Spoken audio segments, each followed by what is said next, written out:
Welcome,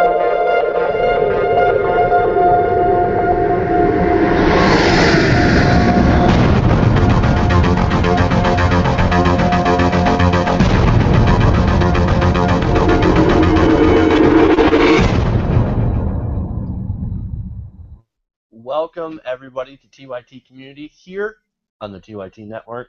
The show, of course, paneled by members and fans of the Young Turks. I want to thank everybody for tuning in live here on the live stream tonight. I am your host, Jeff Waldorf.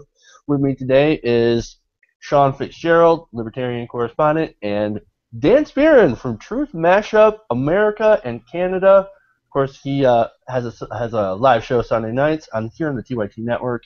He is another friend and a TYT Network alum. He's been here with me for a while, so please welcome Dan to the show. Dan, good to see you again, man. You too. Hello, TYT Nation. How are we? I'm glad I got top billing. Fantastic. Hello, TYT Nation. And, of course, say hello to Sean, your favorite guy to beat up on in the comments. Please feel free to kick his ass in the comments. We really enjoy reading them. So, who's doing me today? All right. So we've got a lot of great stories to cover for today. A little bit of rigged elections. We've got some news on millennials, some polls on millennials. How do they feel about the Democrats and Republicans? Hint: they don't feel very good about them. We're going to talk about a little bit about Texas, the CBO, and of course, Republican Jesus. You're definitely going to want to stay around for Republican Jesus. That's a good story. But first, we'll start out with how Americans know that their system is rigged. The electoral system is rigged, and Americans know it. A recent Rasmussen poll found that a majority of Americans think that elections are rigged towards incumbents. It's no surprise that people have caught on to the massive advantages of incumbency, such as being able to draw their own district lines, something we'll get in later tonight, name recognition, of course, and the massive amounts of money from special interests. Now, I'll get to the money thing later. But the question is, since we know, what are we doing about it? Or should I say, what are Americans doing about it? Well, the answer is clear. Nothing. Because even though we know the system is rigged, and when Congress is at an all-time low for approval ratings, these people still get elected. Now, it's not guaranteed, of course. You can point to rare examples, such as the defeat of Eric Cantor by unknown guy Dave Bratt, but the norm is the same terrible politicians being reelected over and over again. Now, that brings me back to the money angle. There was another poll that was done by the Demos group that shows that a majority of Americans, 60%, get that their representatives are more responsive to private interests with financial resources than to public interests, and will vote in a way that pleases their donors. And we all know this. People get it. They know the problem. They know that the government doesn't work for them because, at the end of the day, it's bought and sold to the highest bidder. Now, to bring it back around to incumbency, the most amazing stat is the one that states that 9 out of 10 times, 90% of the times, the candidate with the most money wins the election. And incumbents almost always have that advantage on the national stage. Now, all of those factors lead to a certain level of apathy to being part of the political process. Why vote? They'll suck anyway. Why should I vote? While I certainly agree with that sentiment, I believe that apathy is how we got here. And being apathetic is not going to get us out. The issue here is that the interests of a few are being prioritized over the interests of the many. Now, that further gets reinforced by the many no longer being involved in the process at all. Never mind that it's about design, that it's by design. Of course they don't want us involved in the process. Because we all know that the interests of the wealthy versus the rest of us are very, very different. Now, I have a graph that I want to show that points that out.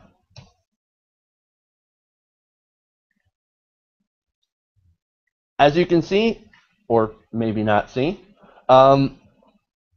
jobs and income policy preferences of affluent people versus the general public. As you can see, those are vastly different. Anything that helps the general public or is a concern to the general public is not at all a concern to the wealthy. And it's reflected by our politicians and in our politics. So, before we get to solutions, I want to get the panel's take on this problem. Now, you guys, Sean, Dan, what do you think about this poll? Is it surprising at all the level of Americans that are aware of this corruption and yet at the same time are apathetic about it?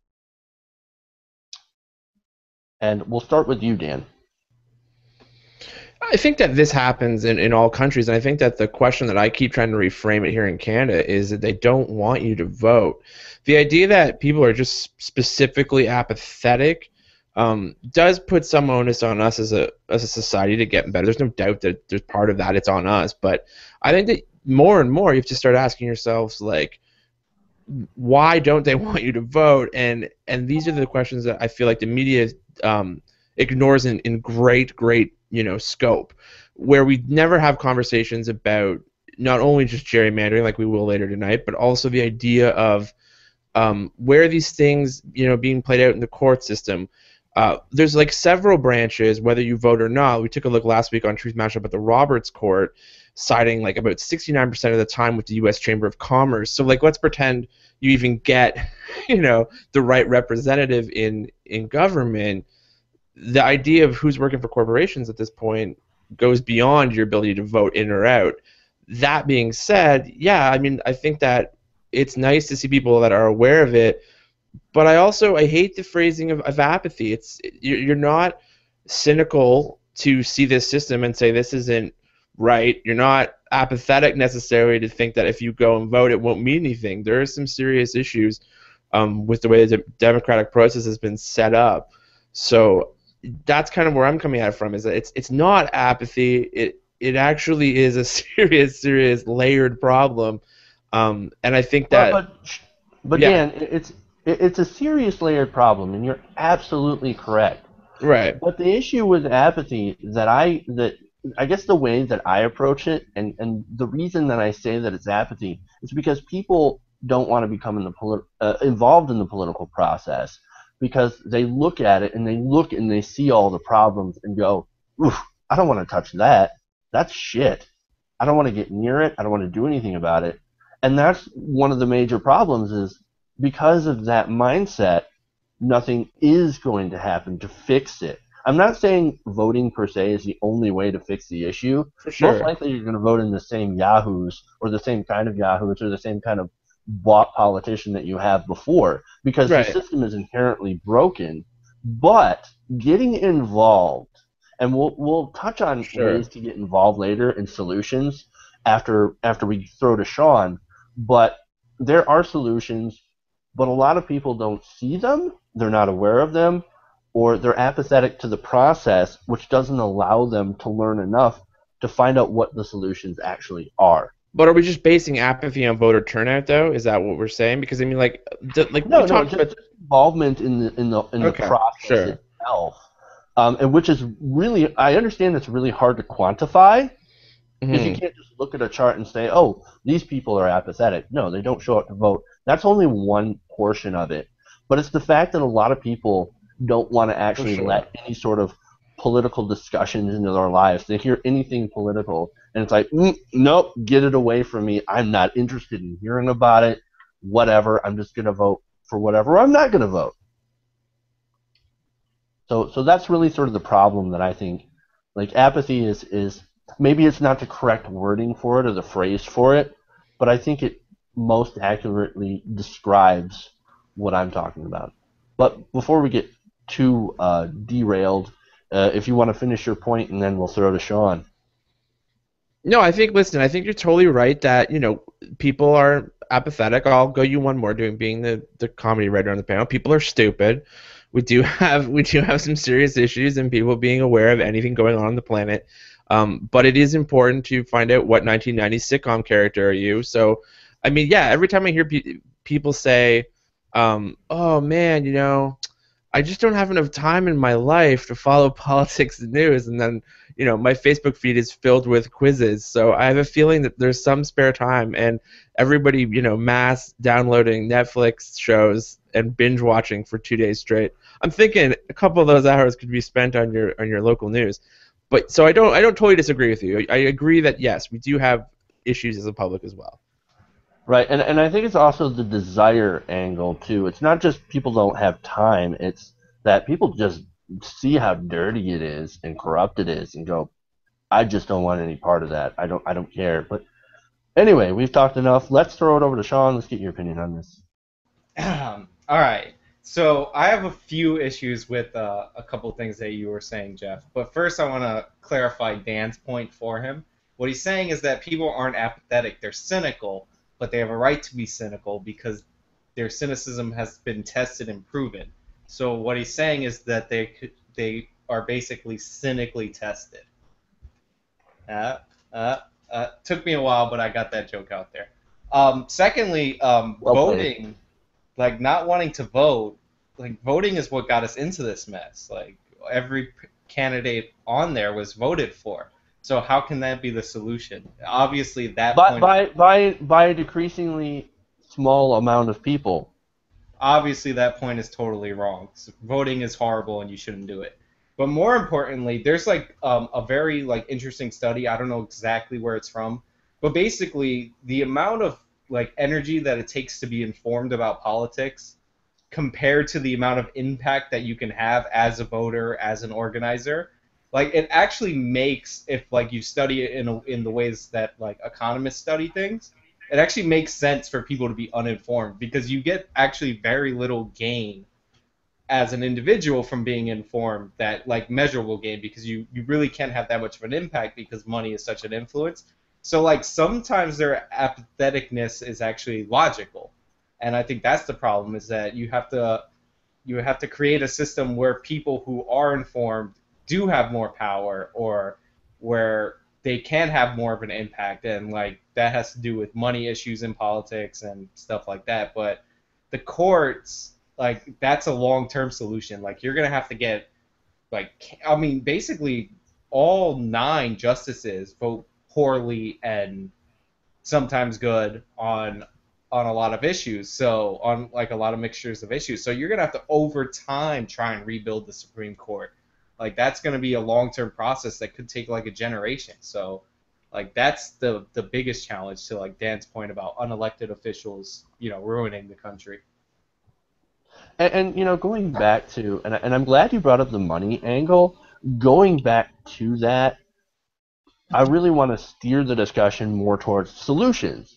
So what about solutions? You guys have outlined the problems actually pretty accurately. So now, and Sean's point especially, talking about how people don't have any measurable impact on our political system due to the massive amounts of money and corruption and everything.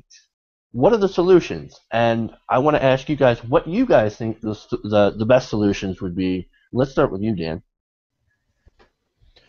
Wow. So in a soundbite, right? 30 seconds, go. How to solve everything. So listen, here's one that's really simple, and I think that we have to have a serious conversation starting within our own community, which is the TYT community. Yet I'm about to do, you know, a show this week where I will probably use, you know, Republicans as humor, you know, comical clickbait, but that's part of the problem, is that we do not respect the other sides of debates. We get into these name calling. It's no longer just about like, I disagree with you ideologically and let's have a nice debate about this, which is why I like your show so much, because when I come on it, we do have these conversations from all sides, but you're seeing that less and less.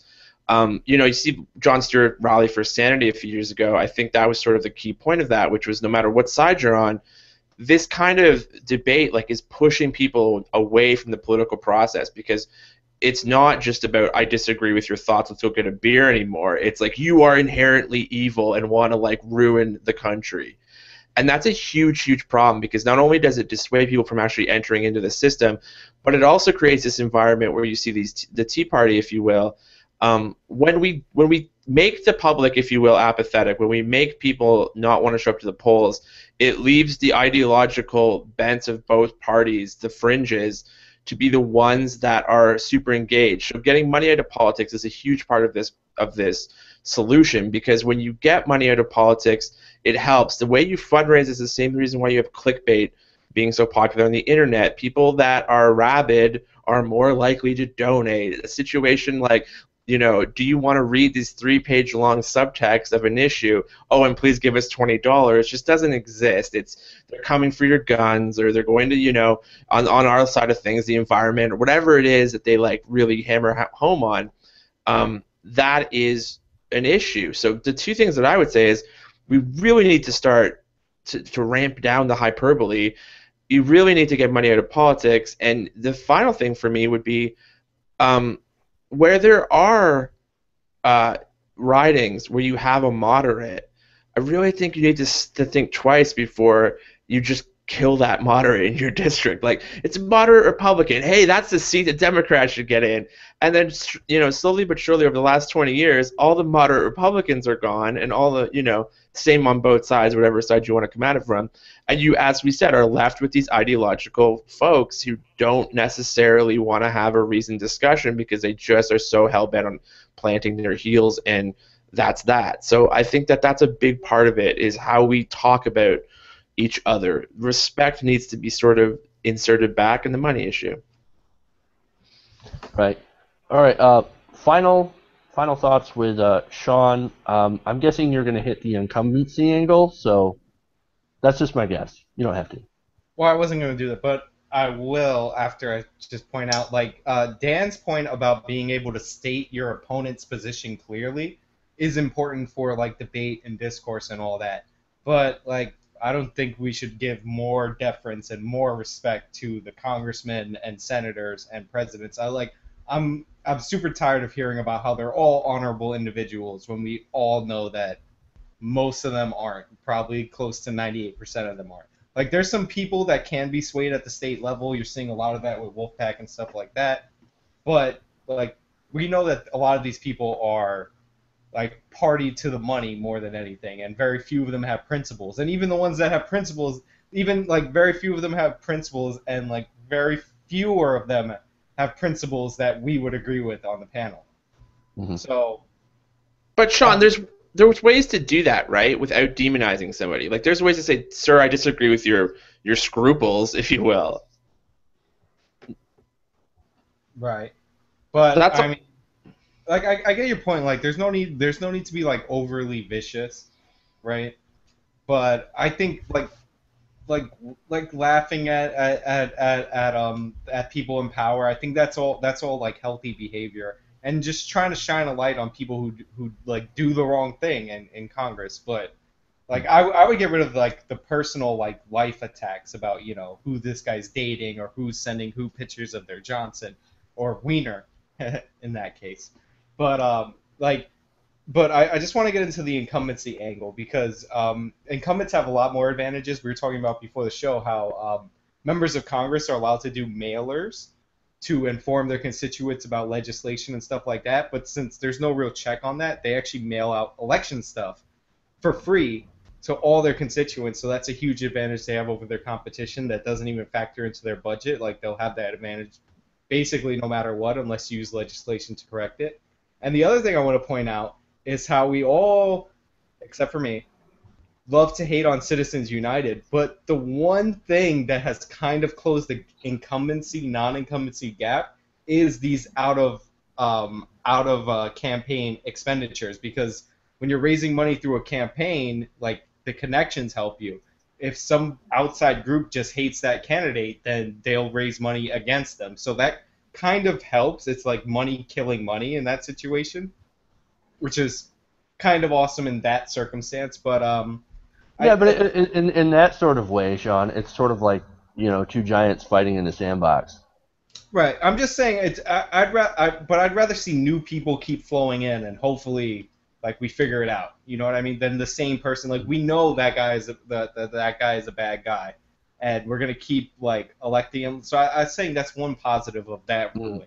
But as far as solutions, it's about, like, getting informed, And I know we were discussing the money angle. There's another thing that we often always discuss. It's building a city on a platform out in the ocean, and then basically taking over the government with our military. Yeah. I don't think we discussed that, John. I don't remember. I don't recall that in the memo. Well, I mean, or any of the meetings. Maybe I missed a memo. I don't know. well, think Or about it. Facebook post. Just think about it. Hear me out for a second. All right, so we Yep. build a city out in the ocean. We make friends with the Atlanteans. When global warming comes and sea level rises, the Atlantean army, that will be their time. We overthrow the government, reinstall it with all the reforms that we want. It literally writes itself. You guys laugh at him, but when he becomes the next George Orwell of our generation, then you'll listen. All right. Speaking of actual, real solutions, what can be done? Go to wolf-pack.com. You definitely have to go check that out, or check out the Root Strikers, Larry Lassik's group. All of these people, all of these groups are trying to change the influence of money in politics, of corruption on our system. And if you want to, I think you should get involved with your local Wolfpack group. There are Wolfpack groups in many states, and we've had a couple of victories. So I would definitely get involved with that, and because that's really the first part of the solution. And I'd say for me, we focus on the first part before we get to the next one. Well, also, I just want to add in one thing. Do like the Tea Party does. Primary your candidates, Democrats. Like, come on. Like, vote in primaries. And a lot of times that's the only election that you get because of the gerrymandered districts. So vote in your primaries. I think the solution, totally, what you're saying is, both really accurate, which is it's local. Like, if you really want to save democracy, you've got to start at City Hall and then work your way outwards. Like, it's not something that can totally be fixed with the magic wand. So, yes, Wolfpack's awesome, but, yeah, get involved locally.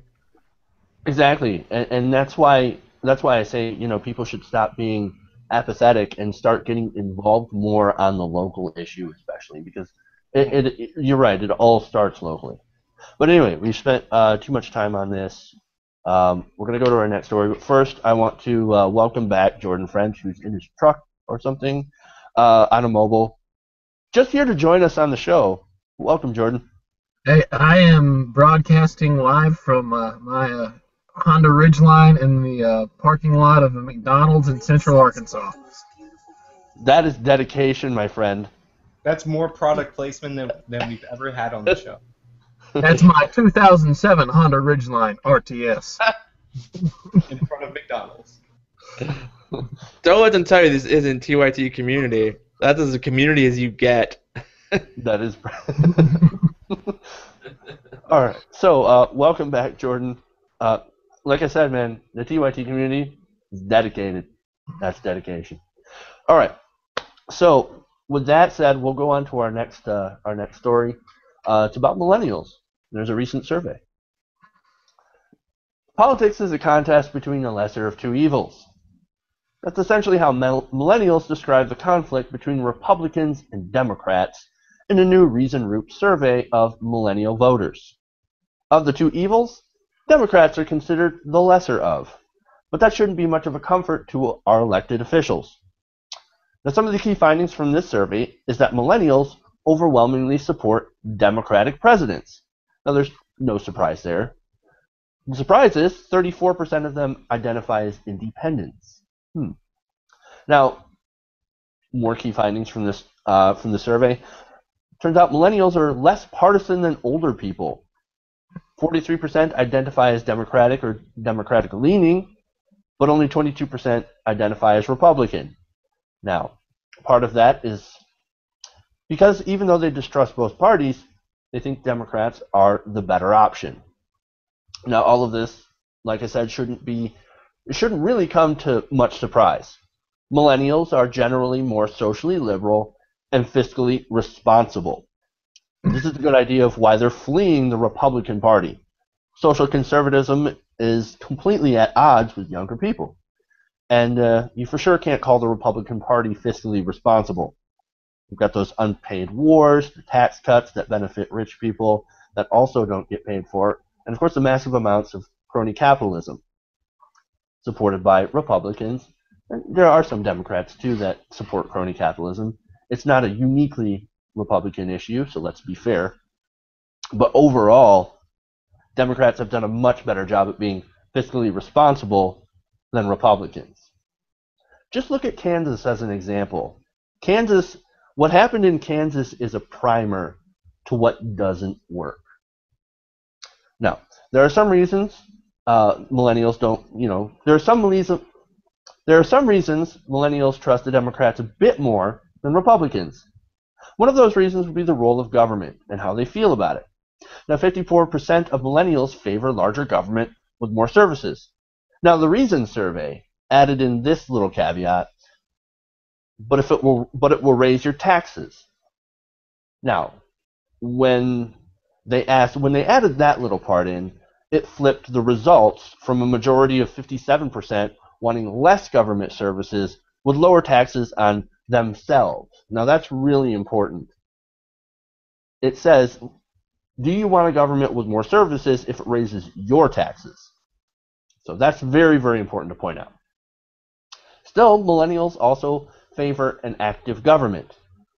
A plurality of 48% say government should do more to solve problems. 58% say the state should spend more on assistance to the poor.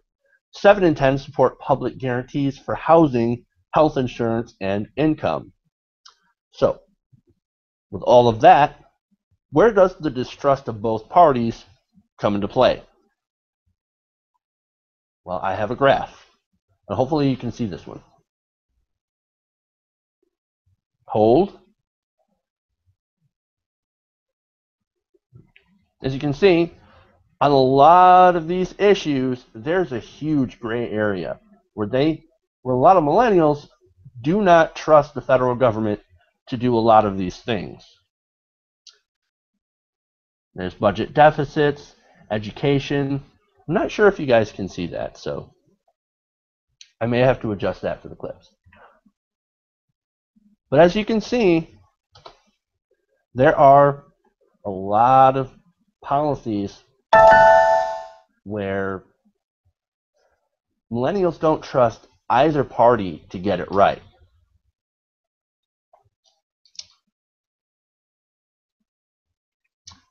To me, it seems that even though our generation is more progressive, but it suffers from a disillusionment of government, and I think that's because of our current politically toxic environment. Now, I want to go to my panel and ask you guys what you think about the results of this survey. Is our generation suffering from the hope and change delusion of politics, or the idea that our government is more polarized and corrupt than ever? And I want to let's start with Jordan.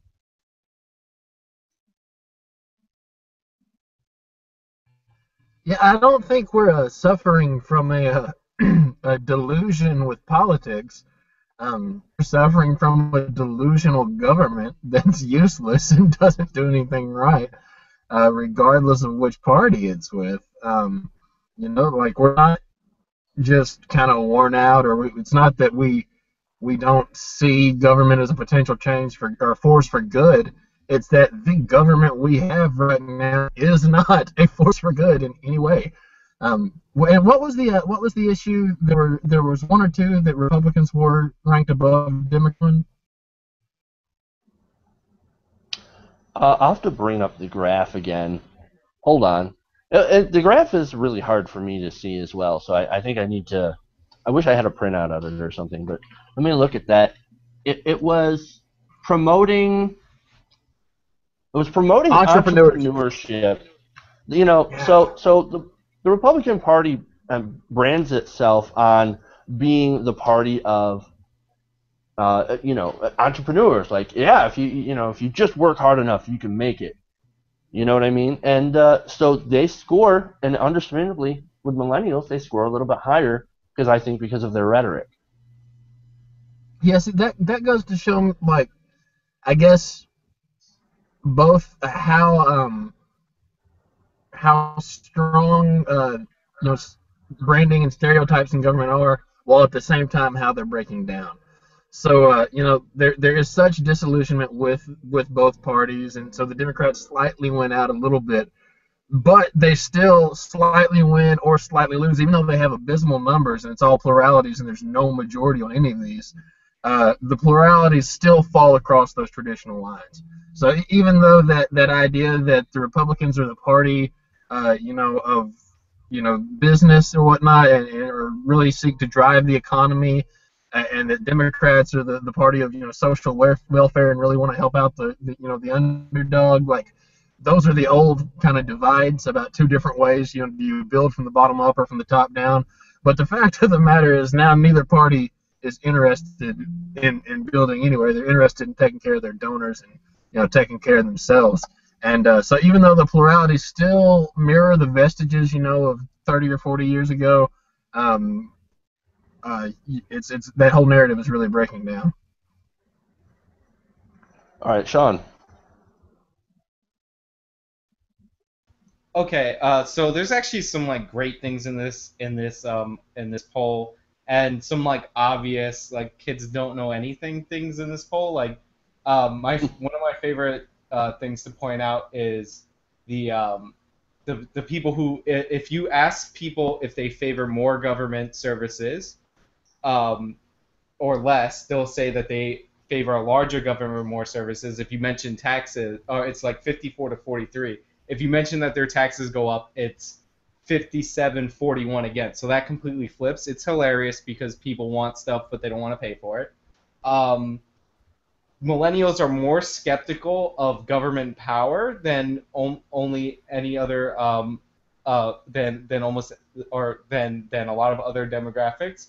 58% of millennials worry about government agencies abusing their power, and 63% of them believe that government regulators are there to serve special interests. Like they favor special interests over the public when they write and enforce regulations, which is amazing and is true. The other thing that I found funny is that although only 12% of millennials can define socialism properly, 42% of them are in favor of it, compared to 52% in favor of quote-unquote capitalism. And you compare that to people who are in favor of a government-managed economy, and that's only 32% of millennials, while a free market economy scores 64%.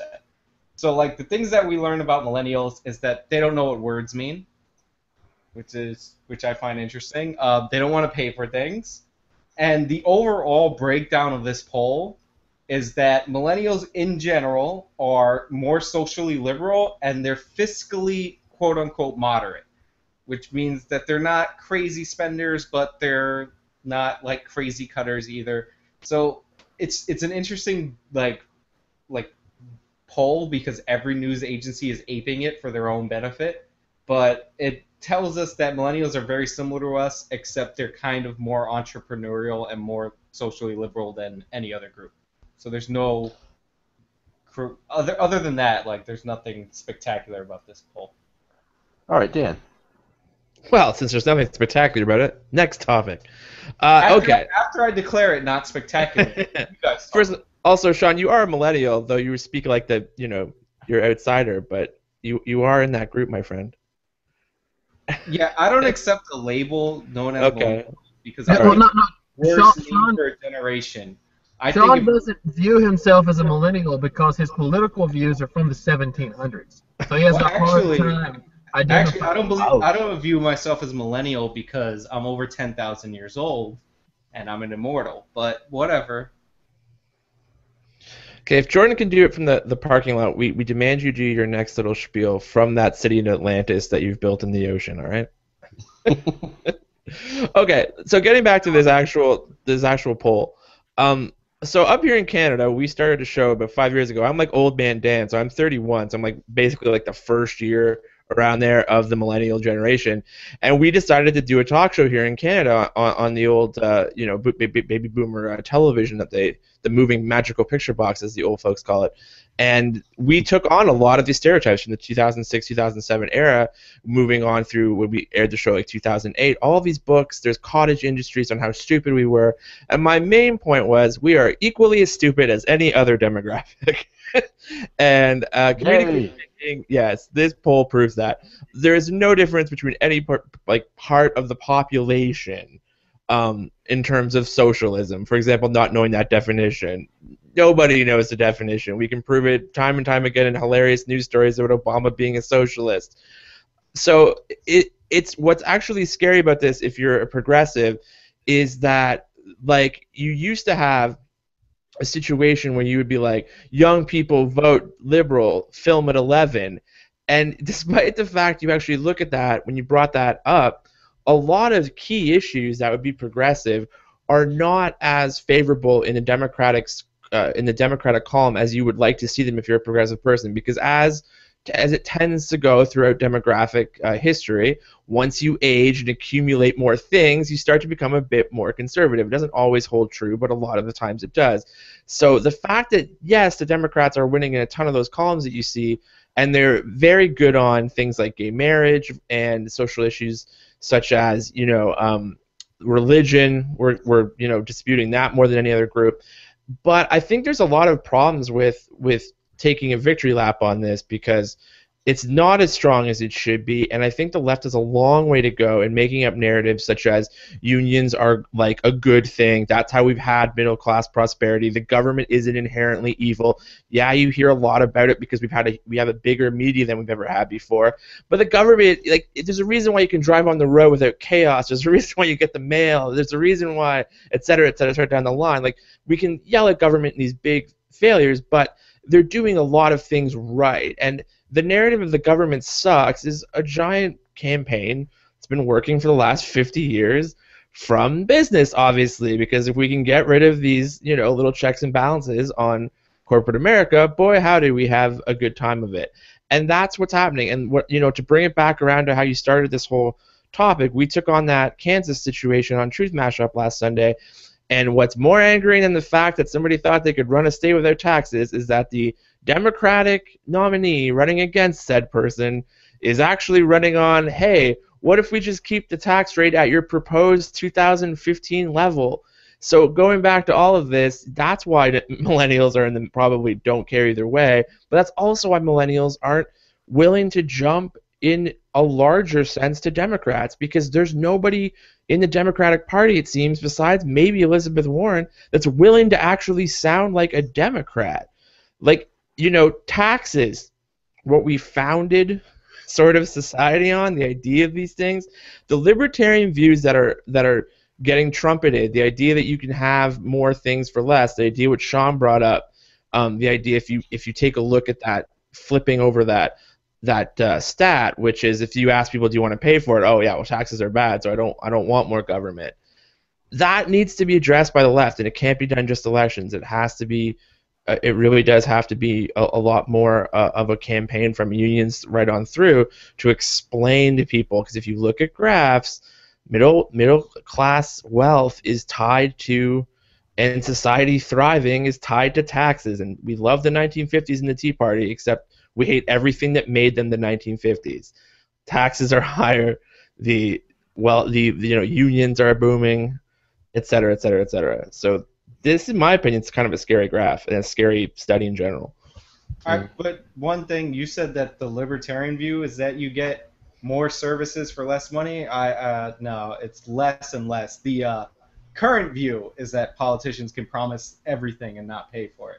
Libertarians don't want more services for less money. We want less services and less money taken from us. Yeah, but you don't really.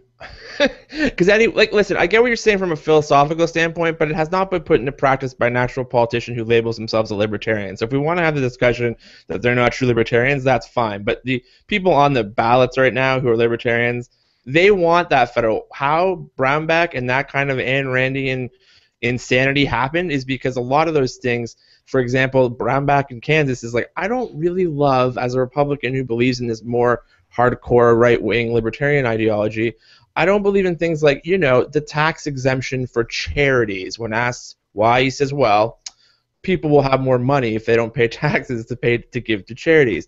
That's nuts. Obviously, they're not going to do that.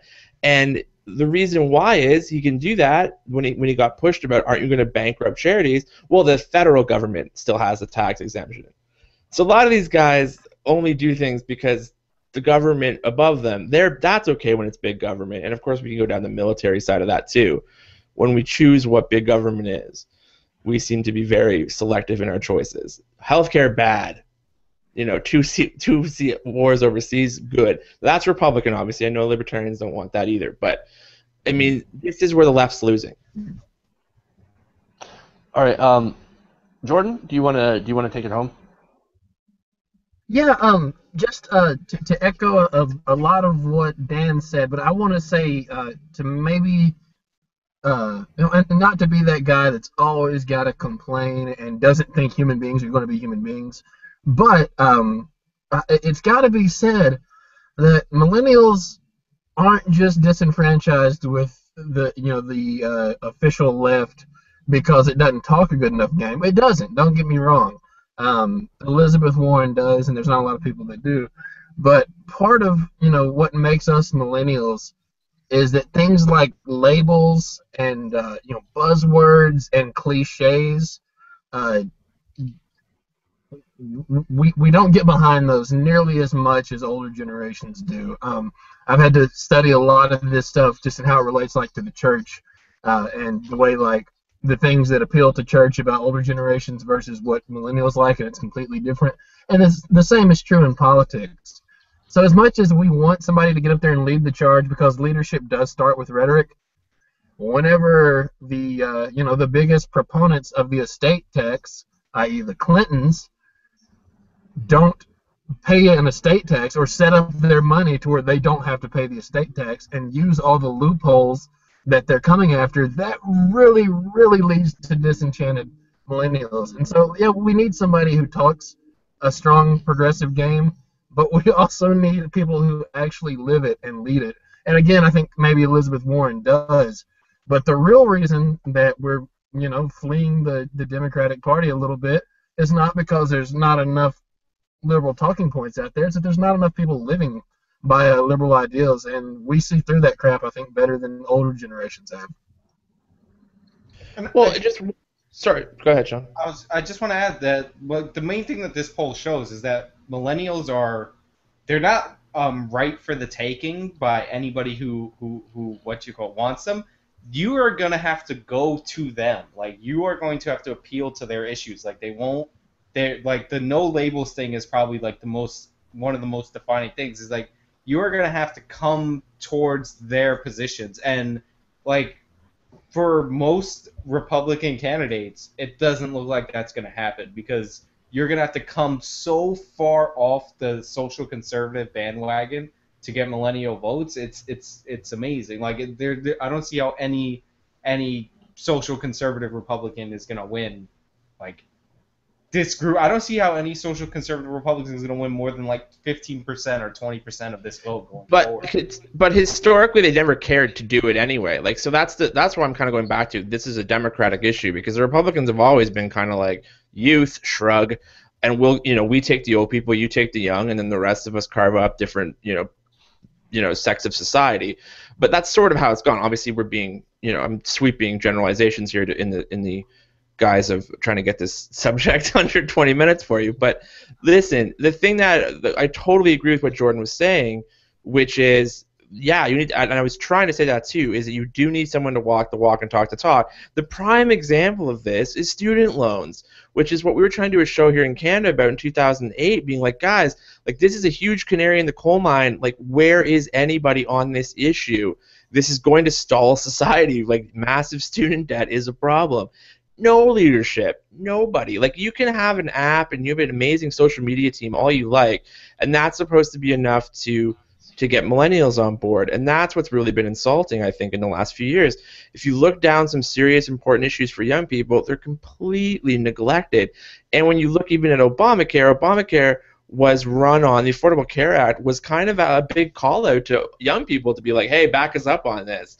And I'm actually really proud of millennials that they did actually get behind that, despite there obviously being some issues, because it really was on the back of young people that this had to work. It was like, I know you can't really afford this right now with all the student debt, but feel free to take on some more costs. And good for them to be like, I get the greater social goods. When you put it into practice, I think there's a lot of good things to say about millennials, but I still think the left and progressives have a long way to go to get young people engaged in what they believe in. Right. And I want to close it out with this. As far as trying to get millennials and younger people on board, you really have to, as a political party and as a candidate, you have to really give them something to vote for. And you actually, and I would hope that you would follow up with your promise. Now, obviously, we've seen that happen, or I should say, we've seen it where that didn't happen with the 2008 campaign, but that's a whole different other story. The point is, you have to give millennials something to vote for in order to grab them. And I think that's what any political party wants to take away from this. All right. So spend enough time on that. We're going to head over to Texas. The Republicans in Texas are facing a lawsuit over the 2011 redrawing of the state's congressional districts. Now, the Obama administration and the DOJ claim that Rick Perry and his administration sought to discriminate against racial minorities through the new districts. And you won't believe the Republican defense of this practice.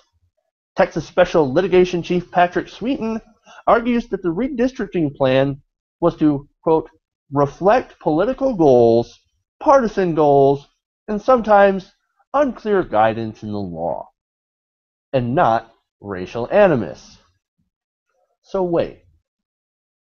So his defense was, we're just trying to fuck over Democrats. It's okay. We weren't being racist or anything. Oh, well, if that's all then. Justice Department Attorney Brian Sells has a different point of view. He says, the state of Texas, as it has in every redistricting cycle since the 1970s, adopted redistricting plans that discriminate against its minority citizens. We have evidence that vote dilution was anything but accidental. Now, what do they mean? What evidence? Well, get this. According to census data, Texas gained over 4.3 million new residents since 2010. Wow, that's pretty good, right? So what's the makeup? Of that, 90% of those people were Black and Latino. Yet during the redistricting, they mapped out 10 fewer districts. More people, less districts. Interesting. It's not just the Obama administration and the DOJ saying these maps were biased. This is from an article in Bloomberg about this whole case.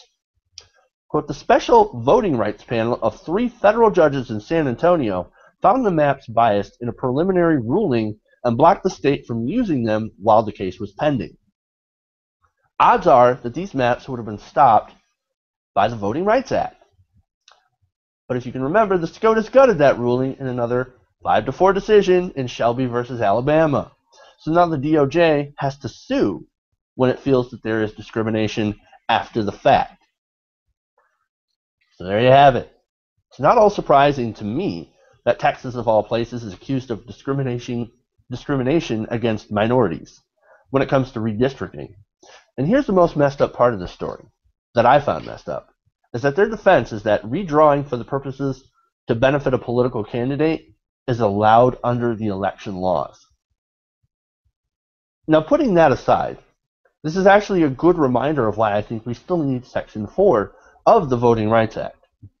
Now, I want to go to my panel and ask you guys, you agree? Was this racial, political? Do you think that they can prove their case? And just generally, what do you guys think about this case? I'm going to start with you. Have we started with you, Dan? Okay, we'll start with... Who haven't we started with? I forget. Me. I was born in Texas, and I'm half Hispanic, and I lived in San Antonio. All right, Sean, go ahead. You proved your case. Well, like, what else can you want? Yeah, so it's funny that their defense is that this was strictly partisan. We just hate Democrats. We're just trying to win elections. And I guess redrawing districts to win elections is legal because that's what gerrymandering is, and they totally do that all the time. So I guess that technically is perfectly fine, even though nobody on this panel would like it. But like, this is the Republican strategy to move forward to get Hispanic votes, to try and limit their access, their state, their representation, try and like negatively affect them. Like, welcome to the party, or welcome to Texas. And by the way, the people moving to Texas, like Rick Perry will run on that, saying that his state is bringing all these jobs and all these people coming to look for work and all this great things. But when they come and then they're not the color people he wants, he will redistrict against them. Like, it's a pretty shitty move, and it's terrible. And I hate to hate on Texas, which is my hometown, or which is my home state. I was born there originally, and I was actually born in San Antonio, which is a Hispanic sounding name for the thing, so you shouldn't discriminate against Hispanics there, but it's terrible, and it's also funny at the same time because he's like, no, it's just partisan. Don't worry about it. Yeah, don't worry about it. We're just here to fuck over Democrats. That's it. Oh, what's the problem here? Dan, tell us what the problem is. I mean, it's funny. That's what struck me too. Is actually just a shocking defense of, well, we're just trying to screw over people who want to vote one way or the other. This is a real problem. In Canada, we have one of the better systems, which we kind of developed in the 60s, and the reason why we even got it through was because of minority governments between Diefenbaker and Pearson, for those Canadians, all three of you who watched this. But the thing is about that situation is that even then, you know, now in 2013, 2014, there have been a lot of situations where people are accusing so-and-so of redrawing it up. The solution up here was to create these kind of panels, if you will, these little groups of folks that are past, and they're not in politics right now. They're not appointed politically. It's hard to do, but it works better than what's happening right now in America. The situation, of course, when you have a partisan situation like you do in the States, is that you have a real problem in terms of how do you ever change this. And the problem that you see in Texas is now the Democrats are upset about it because they're going to lose a lot of seats in Texas. The flip side of that, though, is there's so many places that get gerrymandered across the country where both parties kind of go, yeah, that's good. You take that one, we'll take this one. And it all comes down to money and politics again, because we just don't want to spend it on marketing. Like, the less close ridings there are, or the less districts there are, the less we have to worry about putting resources into them. And so it really is a cynical game that's really sad if you care about democracy at all to watch this, because it really comes down to marketing, and it comes down to where they want to put their money. And this is an easier way to do it. In this case, of course, there's not even a question of what they're doing. The second question that should be asked of the defense is, how do you know they're Democrats? Right? Like, and that'll be the interesting answer of the case. Well, we know they're Democrats because what's that second part? And that's where things are going to be interesting. Yeah, it ended up turning into an "I'm not racist, but" statement, and you know, Republicans have a hard time avoiding getting into those sort of messes. But let's go over to you, Jordan. What do you think? I want to make 2 points. One, this is an example of why things like the Voting Rights Act are so important, because even though there still is, a legal challenge to this, it doesn't become on the front end. So they get to pass this. It gets to become official. It gets to become effective during a voting cycle.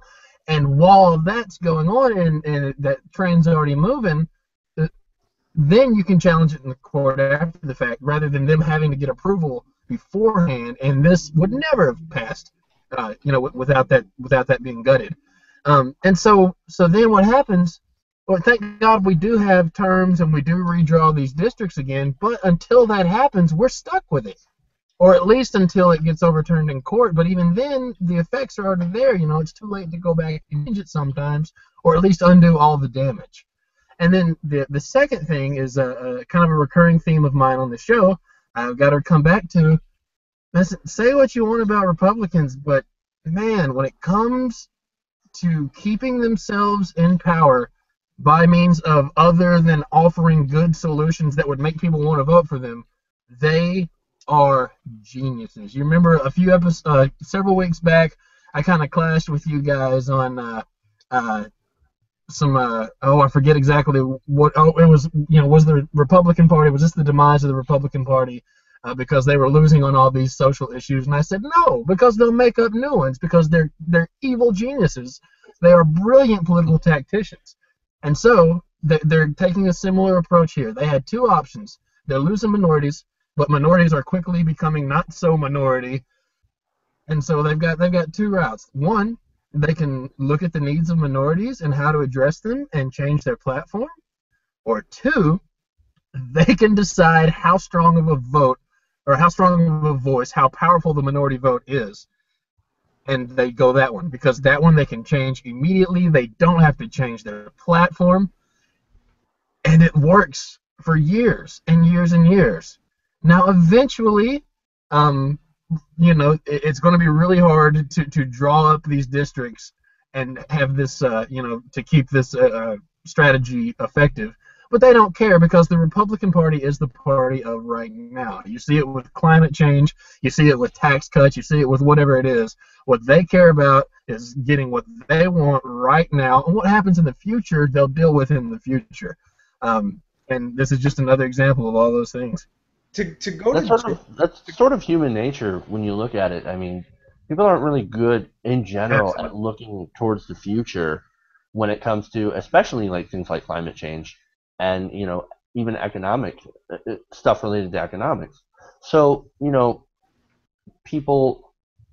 I mean, the Republican Party is sort of that piece of society that says that I don't care about what happens in the future. I want it now. I want tax cuts now. I want whatever now. I want the immigrants deported now. I want everything now. And that's not what happens, and it's certainly not a good place to create sound policy. You can't create sound policy from that. I just want to make one point that goes to Jordan's evil geniuses point, is that this idea of like racially gerrymandering was a liberal idea. It was like, oh, if we put more black people in one district, we'll get black congressmen and women to come to office. And the Republicans took that idea and totally turned it on its head. And basically, I mean, I get both parties, whoever's in power federally when they do the gerrymandering, will do this to benefit them more often than not. But they took an idea that was supposed to help diversify Congress, and they're applied it on the federal level and now on the state level to reduce that same diversity for partisan reasons, which is kind of amazing. Also, like this is the problem when you allow politicians to draw their own lines.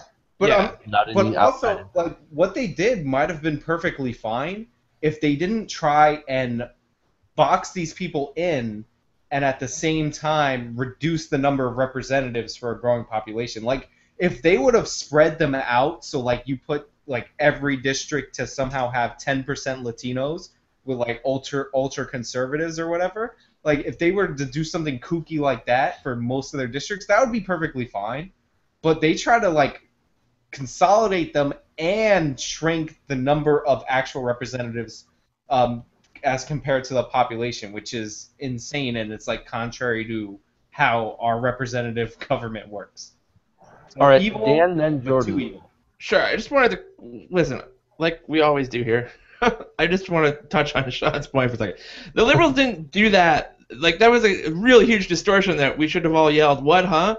They didn't. The liberals didn't come up with that idea in that kind of way. The system was unfair, and there was no representation of those ridings because of the way the ridings were actually drawn originally. So it wasn't like the liberals came in and were like, this is a scheme to like let's be careful on what we say there. Let's be fair, Sean didn't say that. Sean said that they did this to get a more diverse, accurate representation of the population. Let's not put. No, he didn't. I'm not Because defend Sean, but let's not put words. That's literally what I said. Is they, with good intentions, try to diversify the Congress. Okay, but it's not really what they did.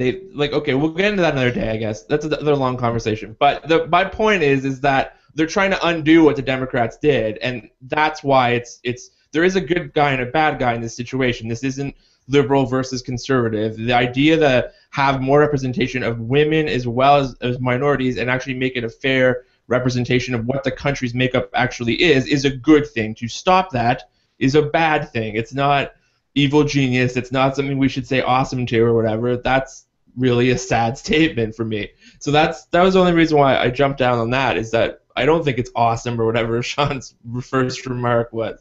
I think that's a huge problem of our system right now, that we really treat this as a game of risk, that we think that these Karl Rove people are brilliant. Our television shows on politics are about people being cunning and out chess maneuvering each other, when government's really supposed to be about the simple things that help people in everyday lives. And that's what I get really frustrated at, is no, not kudos to the guy who came up with the evil plan to put a big stop block in democracy. We also have to pay attention to what's happening more often as well. I mean, one of the things that was really interesting about this was Wendy Davis and that Stand With Wendy movement on Twitter and Facebook, which was really inspirational. But it also happened at the same time that this was getting struck down, the Voting Rights Act was getting struck down in the Supreme Court.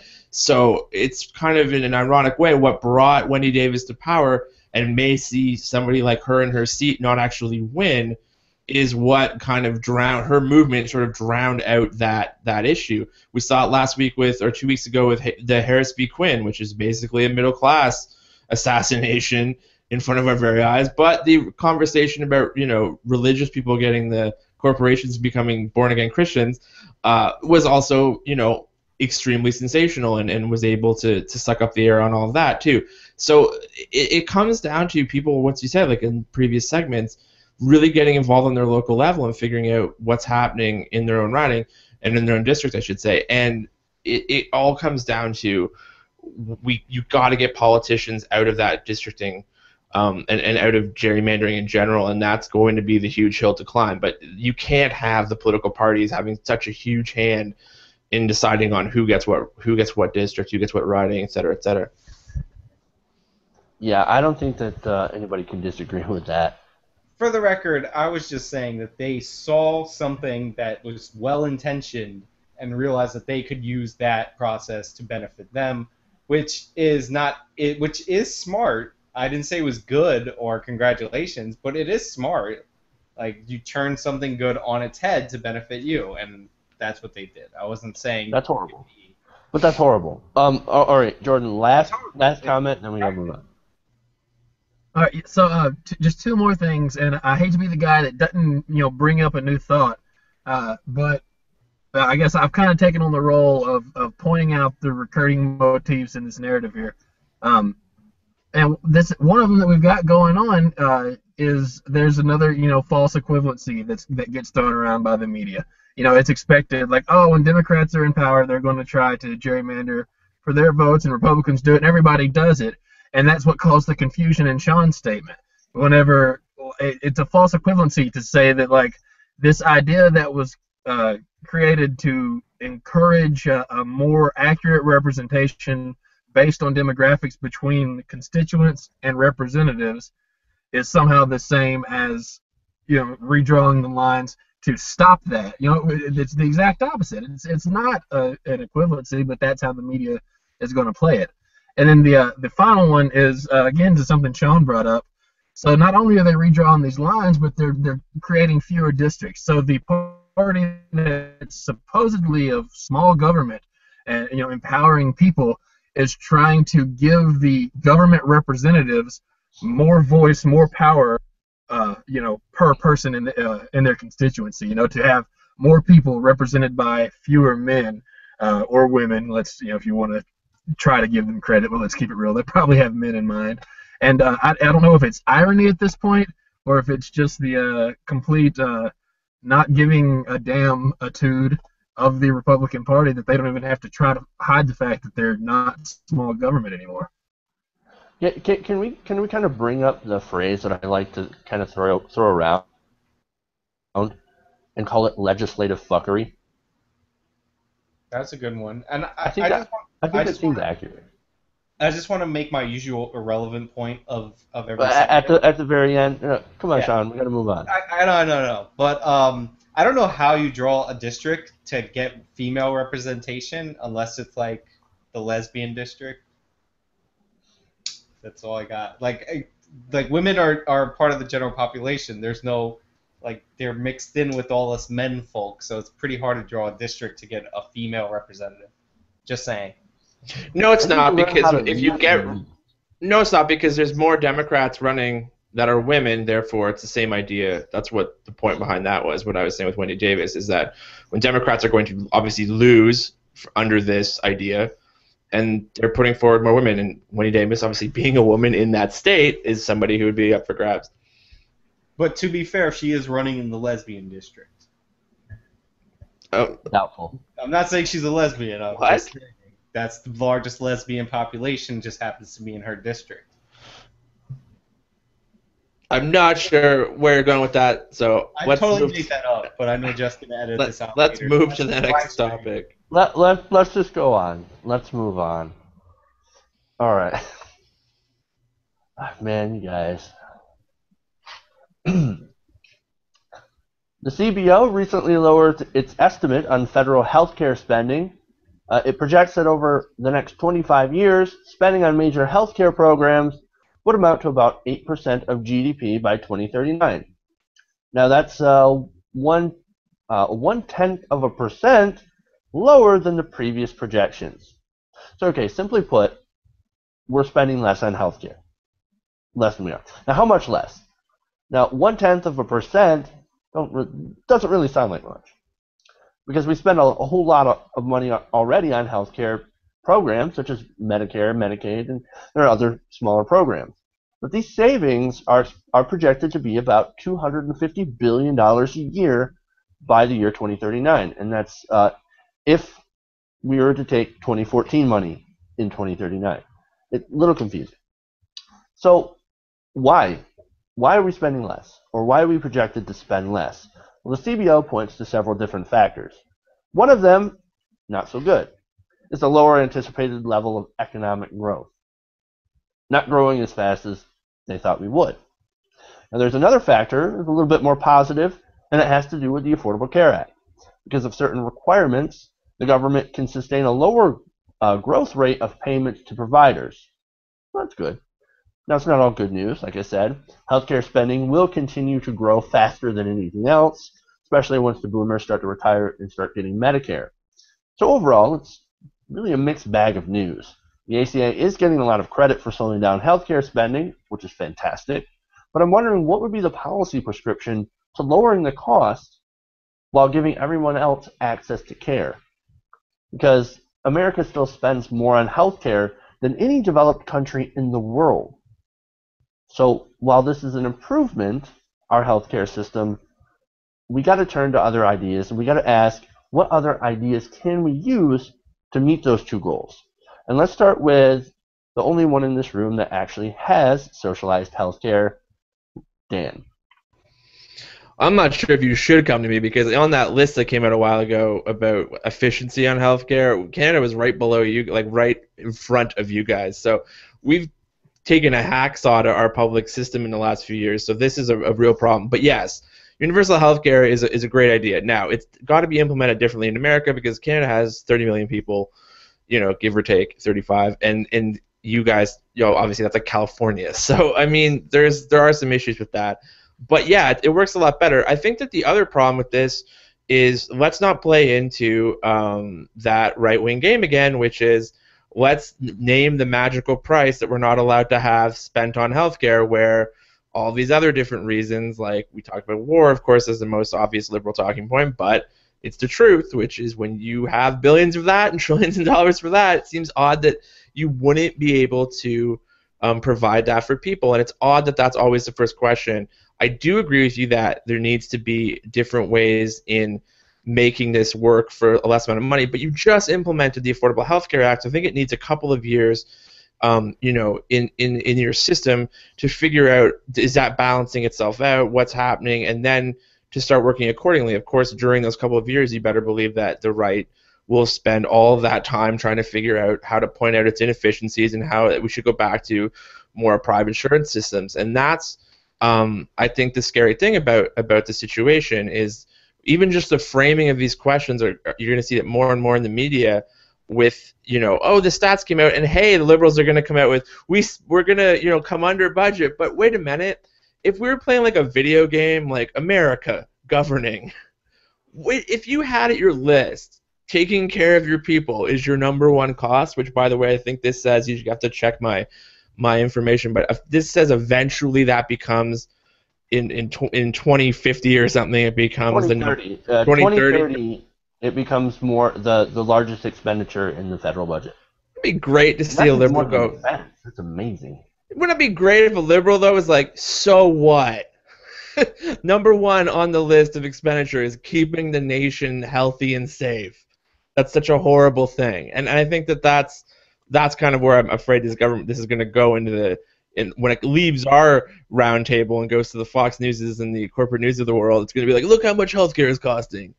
I do agree, though. Yeah, it'd be great to make it more efficient and look for different ways. As a non-American, I will leave it up to the three of you to decide how that best works across your states. All right, Jordan, why don't you weigh in? Yeah.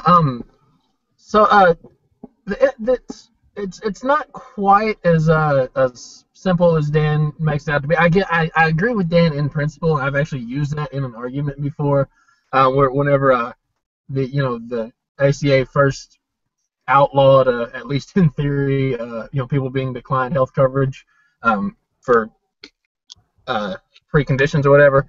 Somebody was like, well, this is going to make your rates go up, and I said, good, because one, I don't think you're right. I don't think it is going to make my rates go up, but if it does, so what? They're human beings. If I have to pay a little bit more money and people aren't dying for no reason, that's okay with me, and it should be okay with you too. And that's basically what Dan said.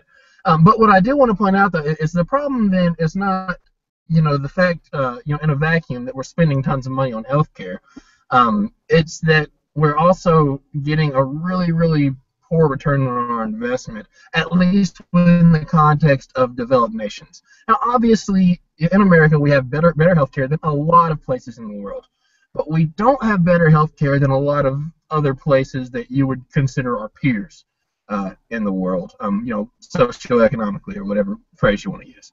And so that's the problem, is that we're spending so much money, and like Dan said, to keep our nation healthy. But we're not really keeping our nation healthy, at least not when you look at the vast resources and intelligence, and technology that we have in America. We could be doing a lot better job. So I would love to really get into the details, about how can we fix this. Maybe we can have a cool little panel one day just dedicated to that. But in the interest of time, and also because of the technical difficulties I've had tonight, I don't have some of the materials I wanted to bring up in this conversation. But there is, as much as I hate the whole BuzzFeed, everything's got to be a list outlet the news is taken now. In doing my research for this segment, I came across one that you guys may have seen lately. It's kind of making the rounds. It was 15 different, developed nations' approaches to healthcare. And of course, America was the only one that didn't have universal socialized healthcare. But the other 14 all had different styles of universal socialized healthcare, some of which incorporated more free market ways, some of which were more just straight up, socialized. The theme was they were all doing a little bit better job than ours. But that's all to say, like, the talking heads and the fearmongers and the pundits, like, they so have demonized this idea in the American culture that we can't even have that conversation. Like, most people probably don't even realize, like, there's multiple ways to approach universal health care, and we should look at the data and figure out which one's good. Like, that's a grown-up conversation. But, of course, this is America, and there's a lot of money to be had in health care, so we can't have that conversation.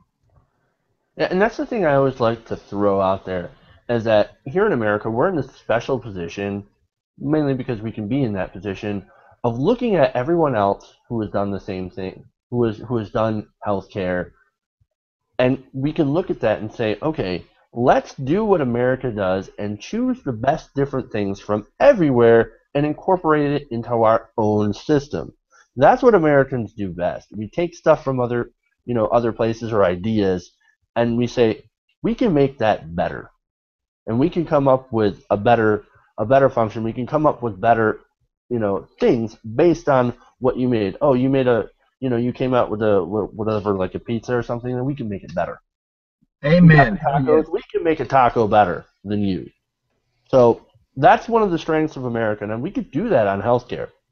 The problem you're going to run into, though, is the other strength of America, the whole loving to be patriotic and freedom, because part of the way to get these healthcare costs down is to have a healthier country in general. And a lot of these things, like the environment with pollution, et cetera, down the line, when Obama puts something like that through and talks about, hey, isn't it good to have clean air, you have the other side lose their mind. When you take away, listen, like Iowa, having the actual primary and corn, that's a huge problem. Like everything coming from essentially corn syrup straight on through to everything that you eat, having these kinds of products in it is not good for the country. And so there's a ton of different health issues too that would help the overall cost of the system.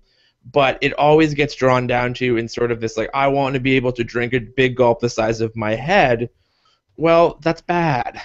And these things are related. And I think that will be the conversation for our generation in the health debate, much like smoking was previously, is at what point are we genetically modified food straight on through to the environment? Like, at what point are we going to say, listen, this is a part of the health conversation in a big way, and it's actually an economic point too.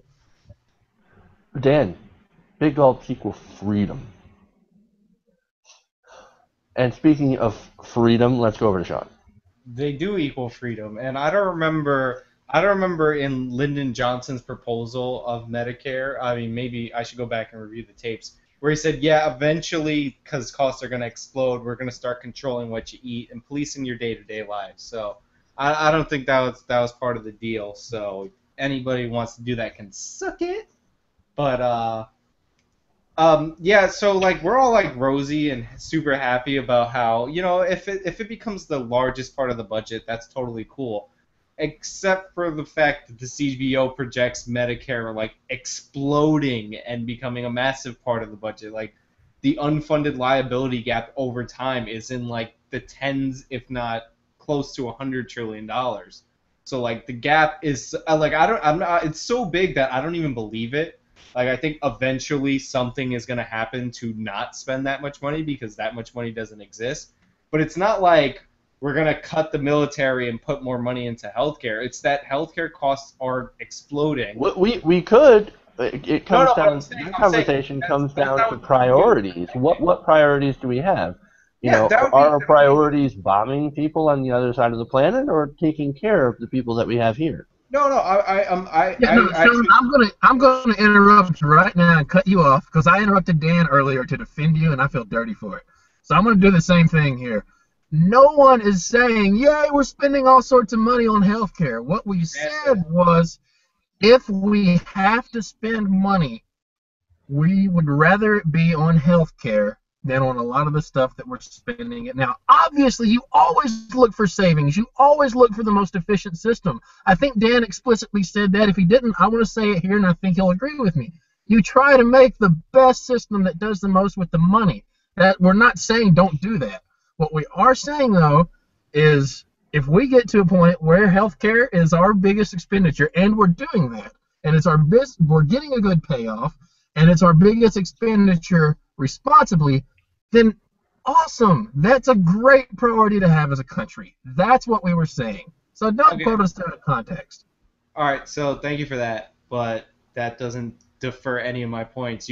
My point was you guys didn't mention the fact that the reason that the cost explodes is the reason why it becomes that. Like if we cut spending like on the military, if we cut spending on like all these on all these variety of programs that we really don't need, and it just so happens that healthcare is the highest paid thing or whatever, then that's perfectly fine. But the Medicare cost literally just explodes because it cannot pay for itself. Like, the baby boomers are just starting to retire, and it's already going to be a disaster. And I just think it's not fair, or it's not logical, or it's not being truthful, to be honest, to say, oh, if I have to pay a little more in taxes, you're like, your taxes can literally not cover the gap that is projected by the TBO. Now, I'm saying that big projection probably won't end up happening because it's so outlandish.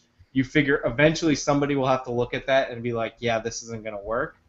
But, like, that's what they projected in this report, that it explodes. And the chart goes like... The CBO specifically states, too, that, 25 years is a long time, and a lot of stuff can happen in between that. This is assuming, these projections are assuming that nothing has changed, that the cost of medical supplies haven't gone down, which we could make that happen. I mean, there's a lot of stuff that can happen, so nobody's saying that necessarily that the Medicare issue is going to definitely explode. It probably won't. There will be price controls, or there will be ways of cutting those costs as well, so that they don't just explode, for lack of a better word. I mean, to be fair to the doomsday sayers, like, they've been pointing out that this trajectory it's been going on this trajectory for a long time, and nobody has really done anything except for President Obama, ironically, who cut that money that Mitt Romney was running ads against to make Medicare solvent for longer with the Health Care Act, and Paul Ryan, who blamed Obama for cutting the Medicare, which he had in his budget too, but like that, he's actually the only guy who got rid of a program that didn't really work, or reduced a program that didn't really work to extend it. So it is possible, but I'm just saying, like, history shows us that doesn't happen that often, that you don't cut old people's benefits in this country. I don't necessarily think that's, once again, though, the answer to the problem. And I do want to double down on what I was saying before, but just to make it clear, yeah, obviously find efficiencies.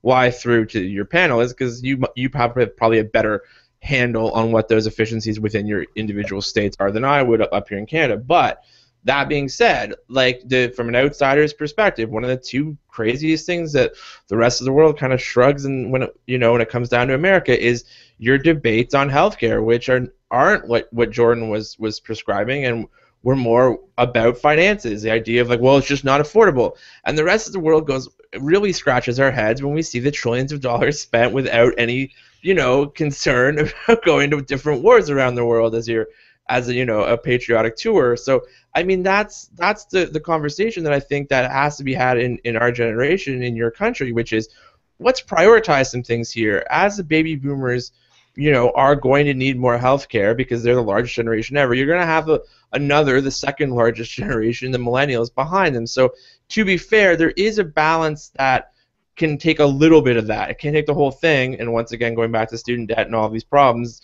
we're a couple, like, 2 steps forward, 3 steps back kind of thing. So there's a ton of problems, as Jordan said. This takes the entire show to, like, go through each individual issue.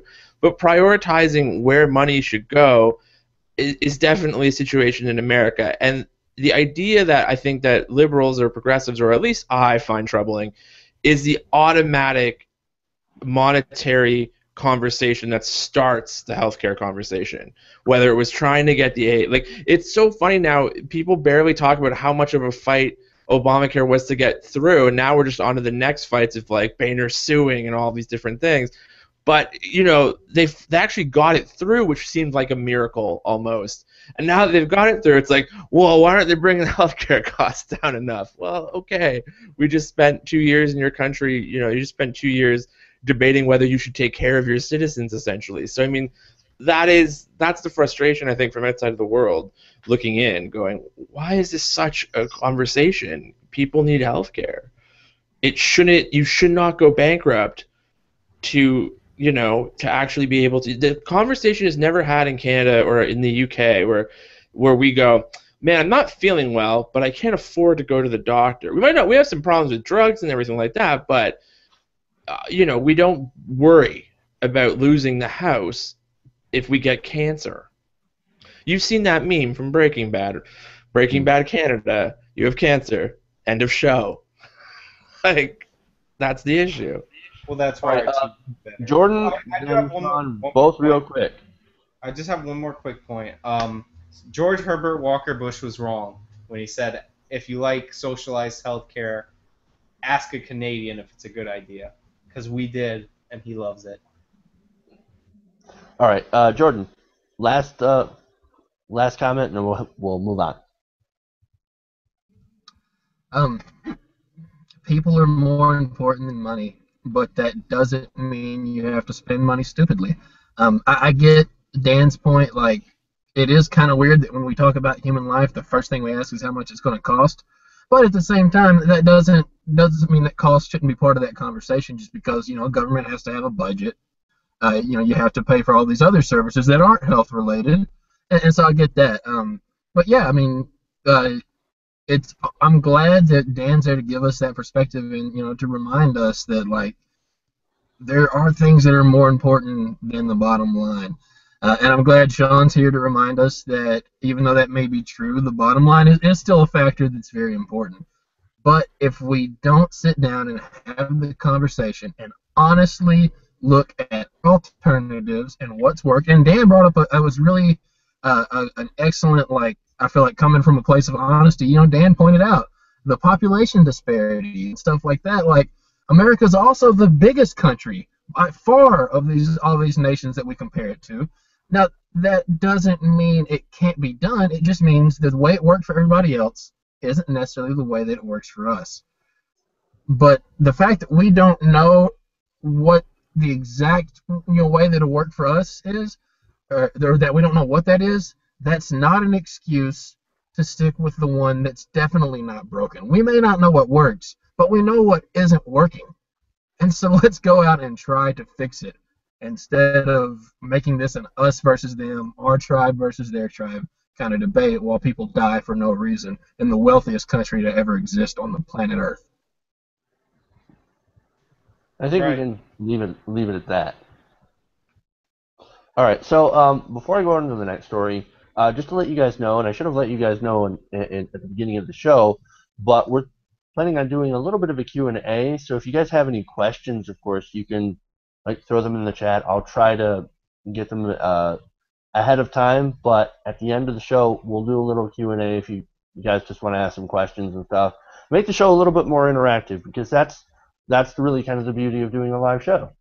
So, with that, let's go to how carbon is like the Jews? What? Yes, a Princeton University professor is claiming that carbon is just like the Jews under Hitler. Watch.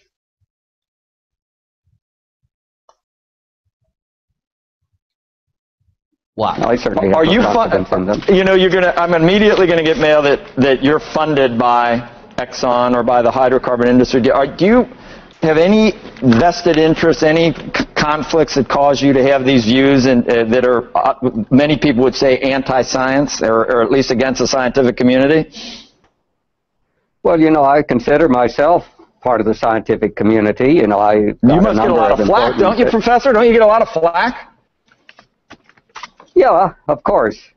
But so what? That's been true forever. When Galileo had his tiff with the church, he got a lot of flack too. Go ahead, Andrew. Professor, I have some issues with all of this, obviously, because you don't believe in climate change at all. You made a comment. Just a minute. I believe in climate change. Sir, Shut up. Sir, I'm open to all ideas. You made a comment back in 2009 comparing climate change to the Holocaust. And my question is, are you suggesting, when you made that comment, that climatologists and climate scientists are the equivalent of Hitler and Nazis? I mean, that's what it seems like you were trying to say. Yeah, I get called a denier, and anyone who objects to all of the hype gets called a denier. That's supposed to make me a Holocaust denier. I'm getting tired of that. And the comment I made was the demonization of carbon dioxide is just like the demonization of the poor Jews under Hitler.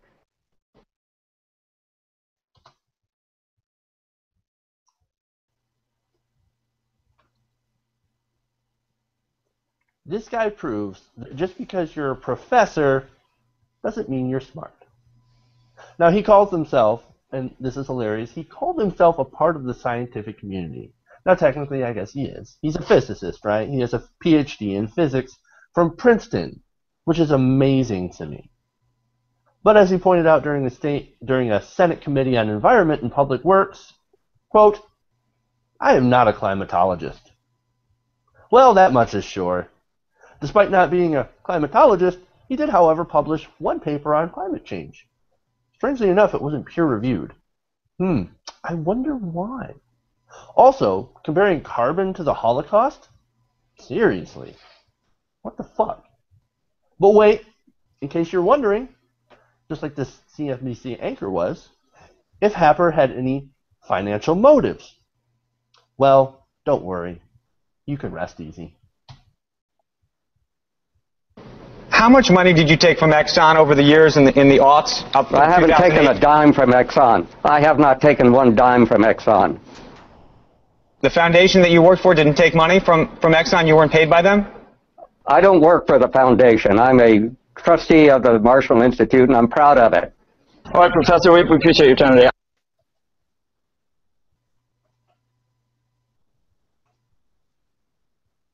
See?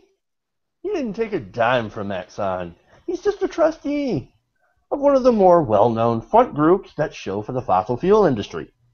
And actually, he's not a trustee, as far as we know. He's on the board of directors for the George C. Marshall Institute, which has taken hundreds of thousands of dollars, maybe more, from ExxonMobil. Now, as far as I know, Happer is on the board of directors, at least according to SourceWatch, as far as back as 2009, where the records end. So he might no longer be in that position, and he might be correct. But to say that he didn't get any sort of payout from being in that position, come on. What do you take us for? Anyway, I'm going to go to the panel. What do you guys think about this guy? Let's start with you, Dan. Sure. So, okay, where do we start with this kind of stuff?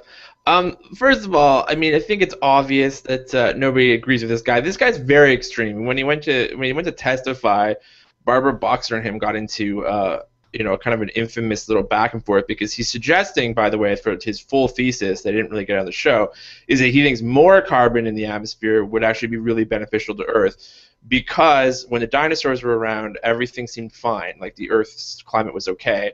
Going even farther back, he said, like, there was there were crocodiles or alligators in Mississippi and blah blah blah, and like it was like, okay, great. And your point being, the idea, of course, is when humans, us folk, enter the actual planet, there are some issues with this problem that we're having is climate change.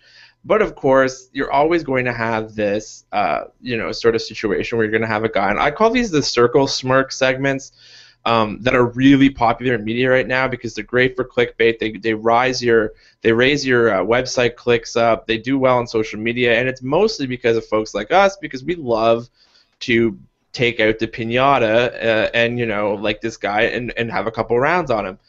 But the great thing about this panel is they've had him on before.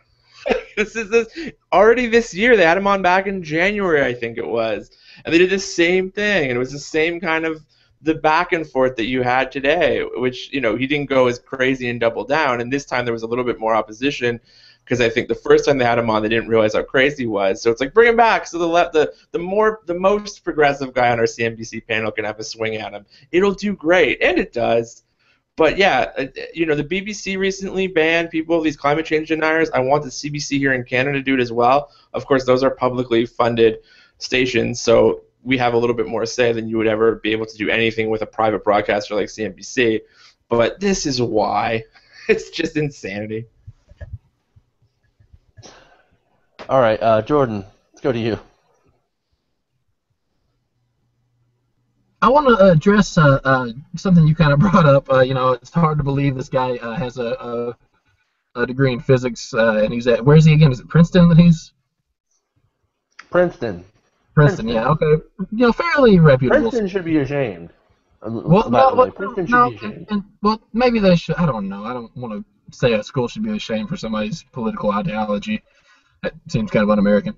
But but I do want to point out. Okay, so there is the obvious caveat where this guy, works for a think tank for these, industries he's promoting.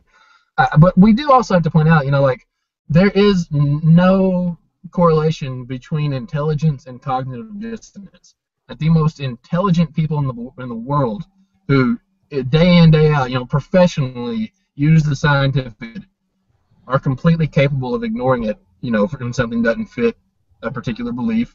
And neuroscience is, telling us more and more. We don't necessarily know why that is, but we're learning as time goes on. So I'm not surprised he's maybe I wouldn't have guessed he had a degree or a PhD in physics or whatever, but it's not unreasonable to think that he does, even without the monetary involvement. To his point about Galileo, because I hate false equivalency as much as anyone on Earth.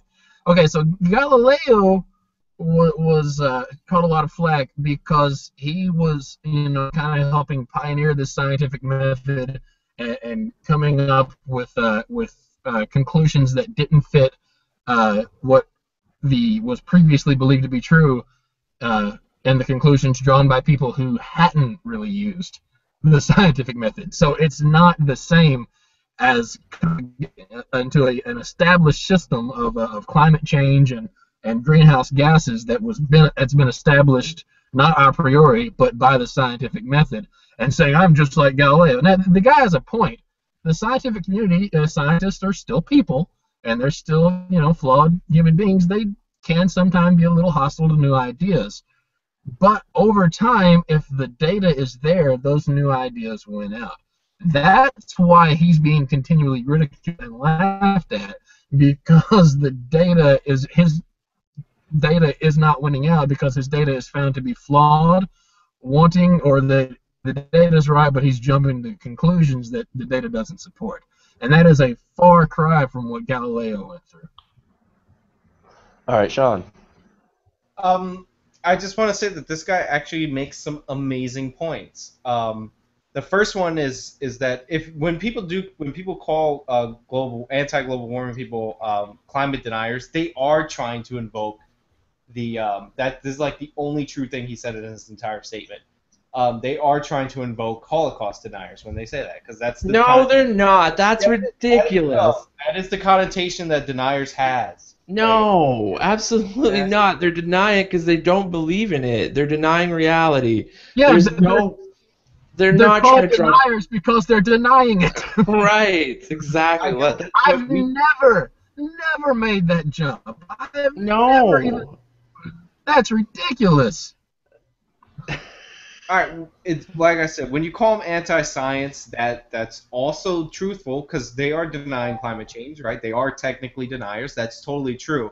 But when you call them anti-science people or whatever, or anti-logical people, that doesn't have the same connotation as deniers. If you deny that, then ironically, you guys are denying reality. Like, there's a reason that that talking point is put out there. Like, I'm just saying. So are you trying to associate us with Holocaust deniers? No, I'm just saying. Like, I just said, ironically, whenever you go scan your credit card and you're out of money and it says transaction denied, is that credit card machine calling you a Holocaust denier? But when you use the word denier, like that connotation in our culture of a credit card machine being anti-Semitic.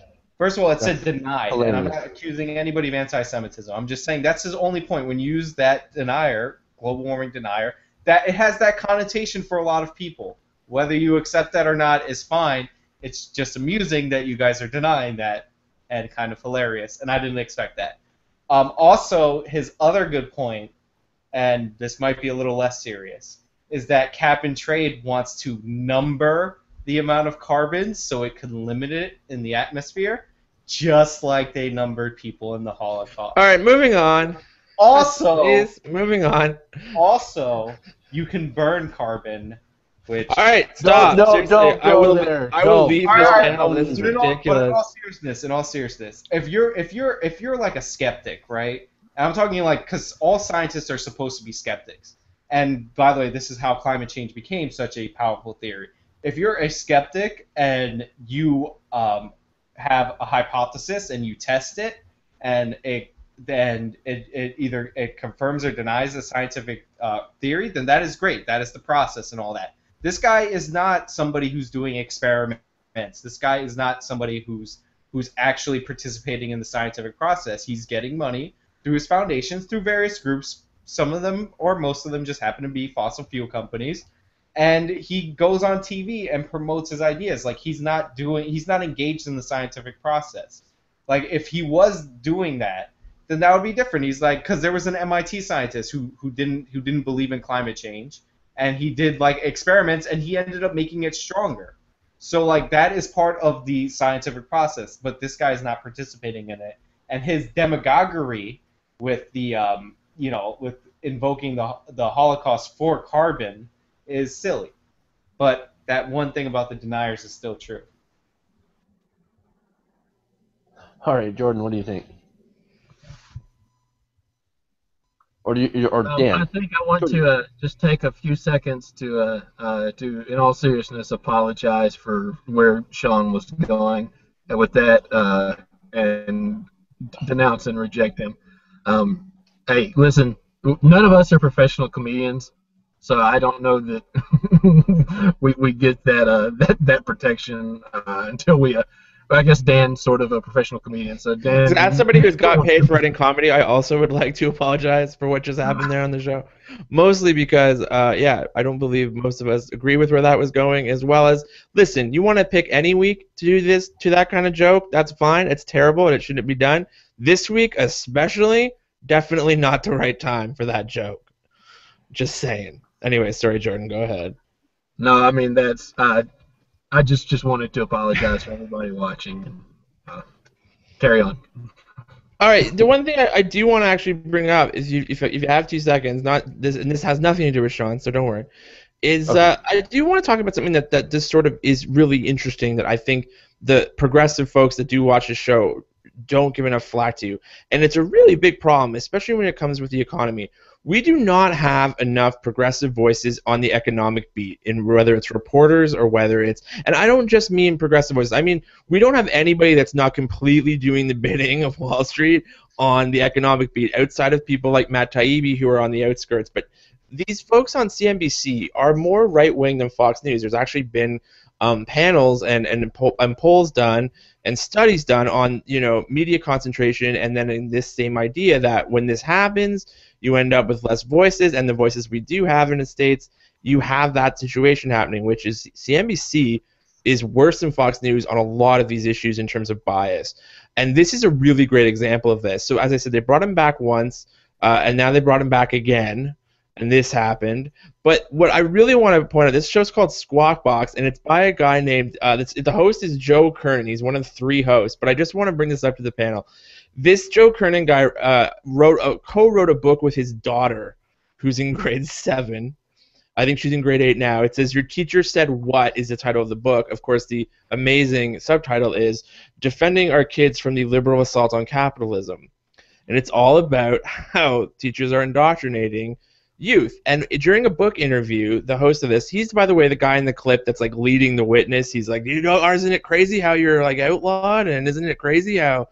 He loves his points, because this guy is a complete climate, not just denier, but he's a complete and outright liar on a lot of these issues. But just to drive the point home, I want you to read his solution from 2008, what he got out of it. He was asked, so you feel after the financial crisis, people were saying it is business that was to blame, but in your view, who is to blame? Government.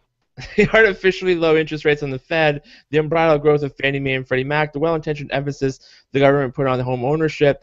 It's the American dream to own your own home. We got caught up in that. But business, okay, they definitely had a part of it. Everyone has some culpability. But I think right now in the popular media, we've decided it's Wall Street's fault. Yeah, we kind of did bring out the 20 different graphs that show us income inequality problems and that show us the 1% growth versus the rest of the country. And so, I mean, it's that guy running that panel, and that's the kind of stuff that guy wants to see and bring into your homes all the time. He wants the climate denier, and I almost feel bad for that professor, because he's getting up there in age. I'm not quite sure, whether you know, he really wants to be a cable news pundit. He likes to believe in his views, and he has the right, as Sean said, to do that. But yeah, like this guy is exploiting. I have a professor from Princeton on. You know, you could see him salivating, trying to lead him on. Like, what about this? You also believe this. And if you see the first clip he did back in January, the entire interview goes like that. Where he's like, well, you also know this because I read in an article you said this. So, yeah, he got set up and he got, you know, batted around on social media this week. And I'm not sure it was entirely his fault. It's his fault for saying something so asinine, but yeah, it's clickbait segments that are like this happening more and more, and we don't have an equal voice on the economic beat. It's these radicals. Yeah. You know, what's funny is this guy, he's, you know, just like you said, oh, I brought on a professor from Princeton who doesn't believe in climate change, as if that lends him a certain air of credibility on the subject. The guy isn't even a climate scientist, and they don't point that out. I had to go through and search through other places just to, you know, point out that he acknowledges that fact that he's not a climate scientist, but he still tries to present himself, or at least people try to present him as an authoritative voice on climate change simply because he's a professor from Princeton.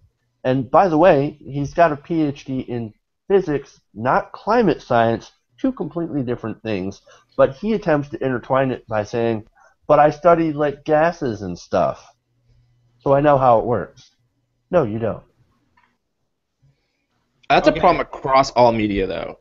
It really is. Like, it's not like left or right. It's like when it comes to climate change, it's like, are you a biology teacher? Good, come on the panel. Like it's like, have you ever watched an episode of Beekman's World? Good, you know, come on.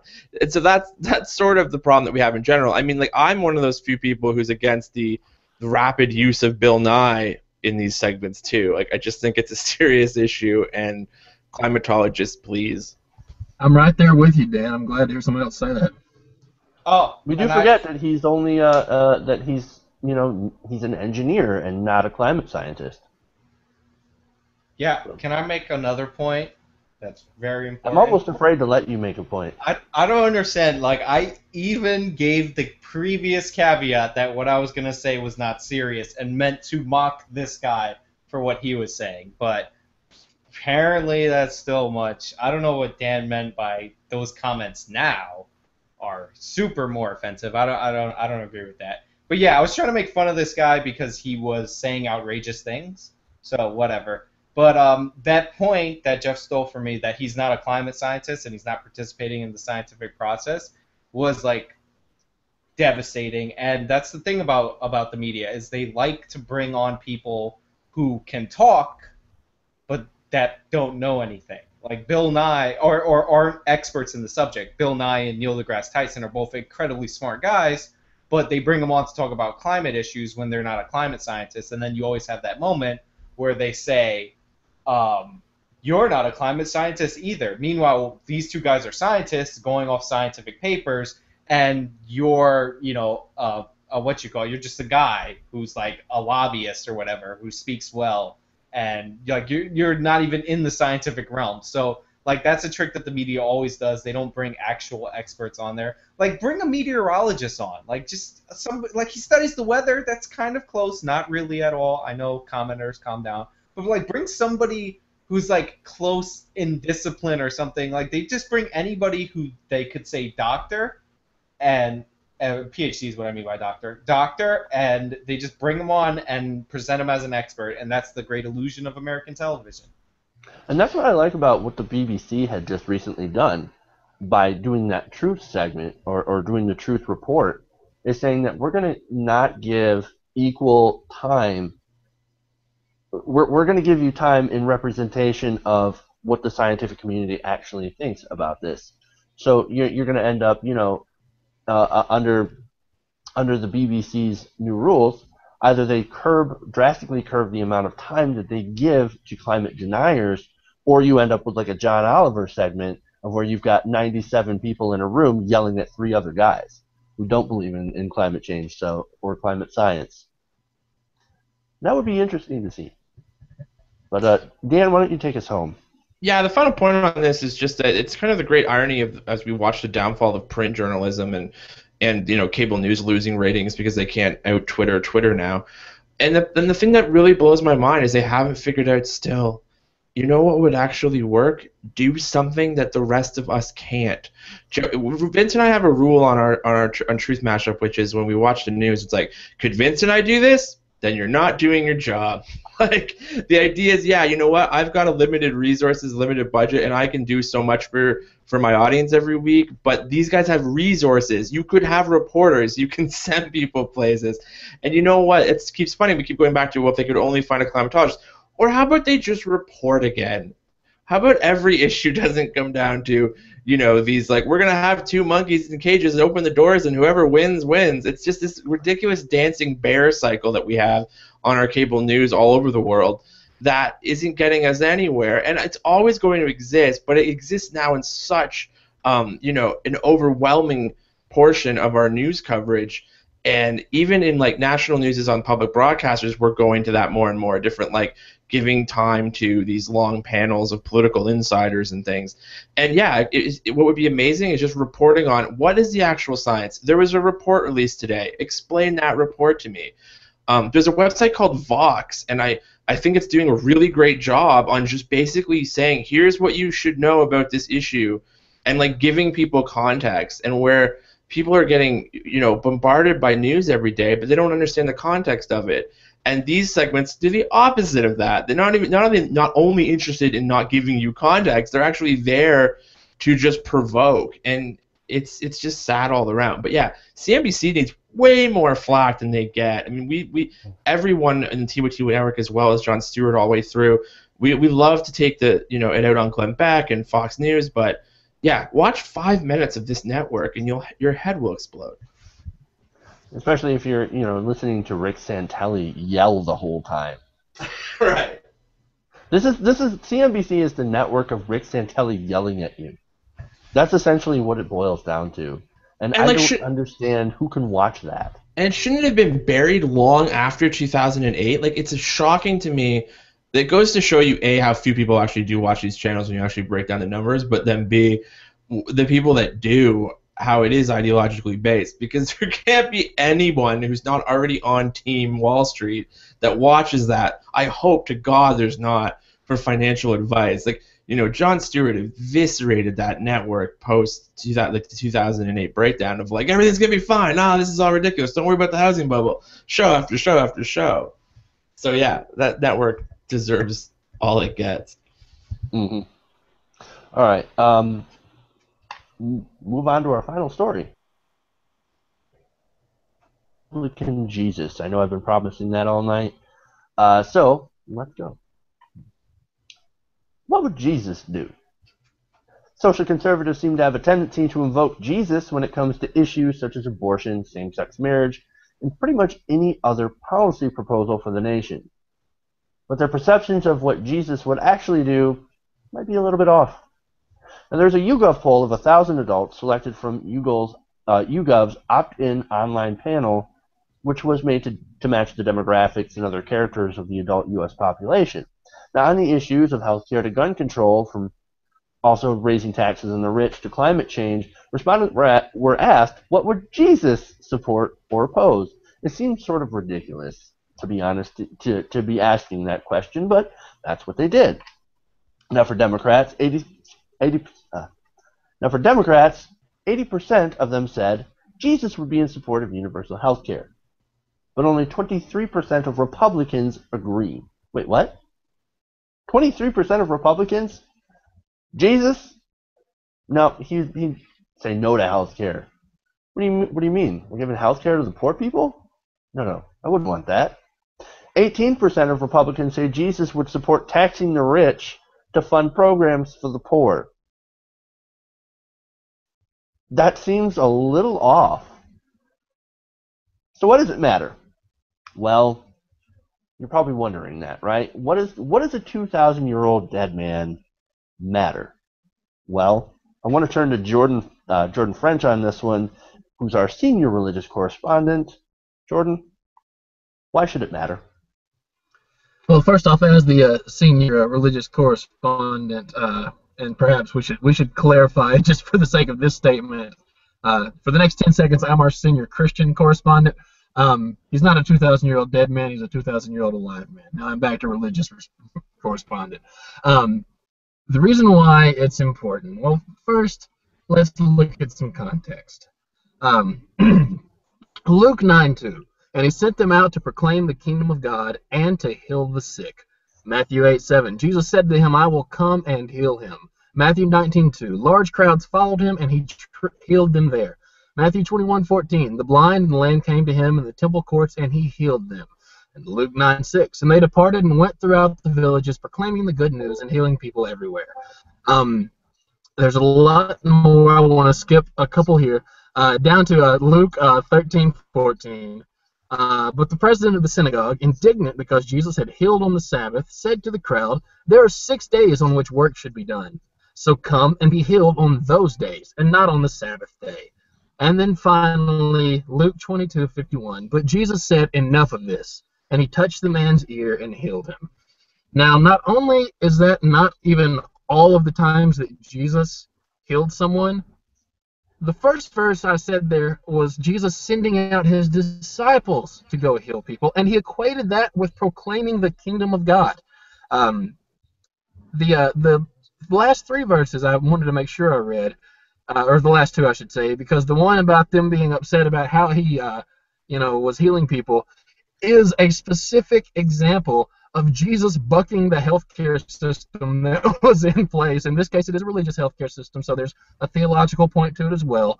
But just because there's a theological point doesn't mean it can be divorced from the practical point, and that is that Jesus did not want the healing that comes in a Christian worldview, with the kingdom of God, to be denied to anyone for any reason, even religious reasons within that same system. That the healing was more important. So how much more then would he say that money, which the scripture says is the love of money is the root of all evil? How if the temple and the worship system isn't a good enough reason not to heal someone, how much more then is money not a good enough reason to heal someone in the eyes of Jesus? And then the last one I read, when Jesus says enough of this and touches the man's ear and heals him, that's the man who was there to arrest him, who Peter tried to kill and defend Jesus.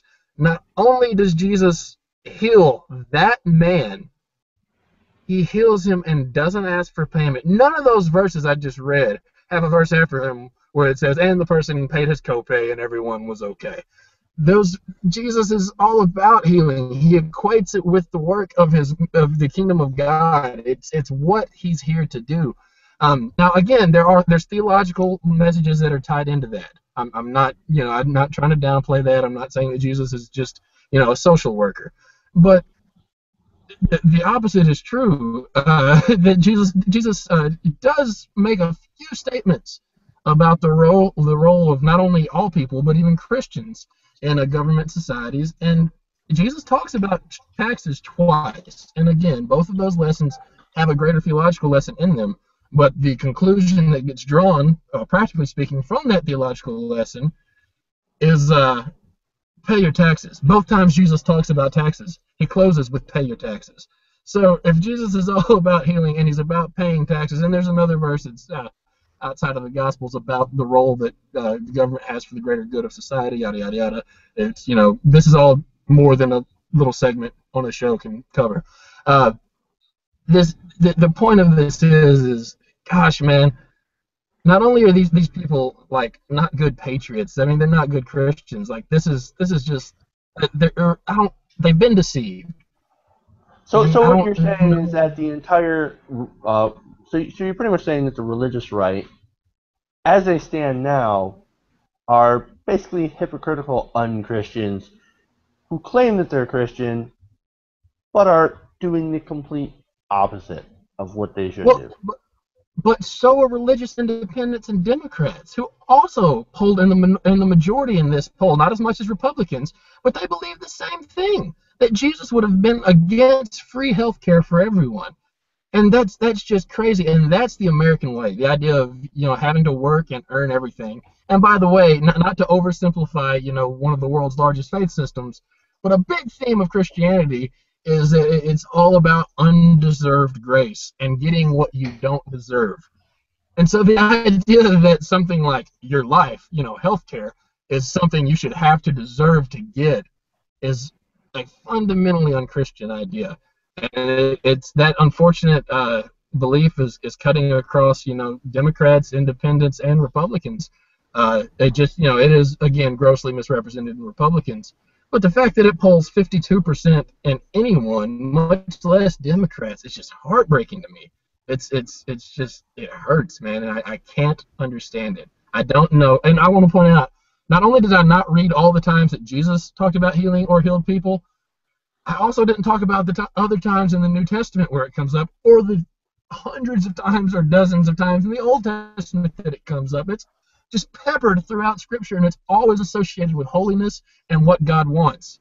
And so, literally, in conclusion, what these people are doing is, in a way, again, not to oversimplify it, but fighting against the mission of the kingdom of God that they claim to be a part of.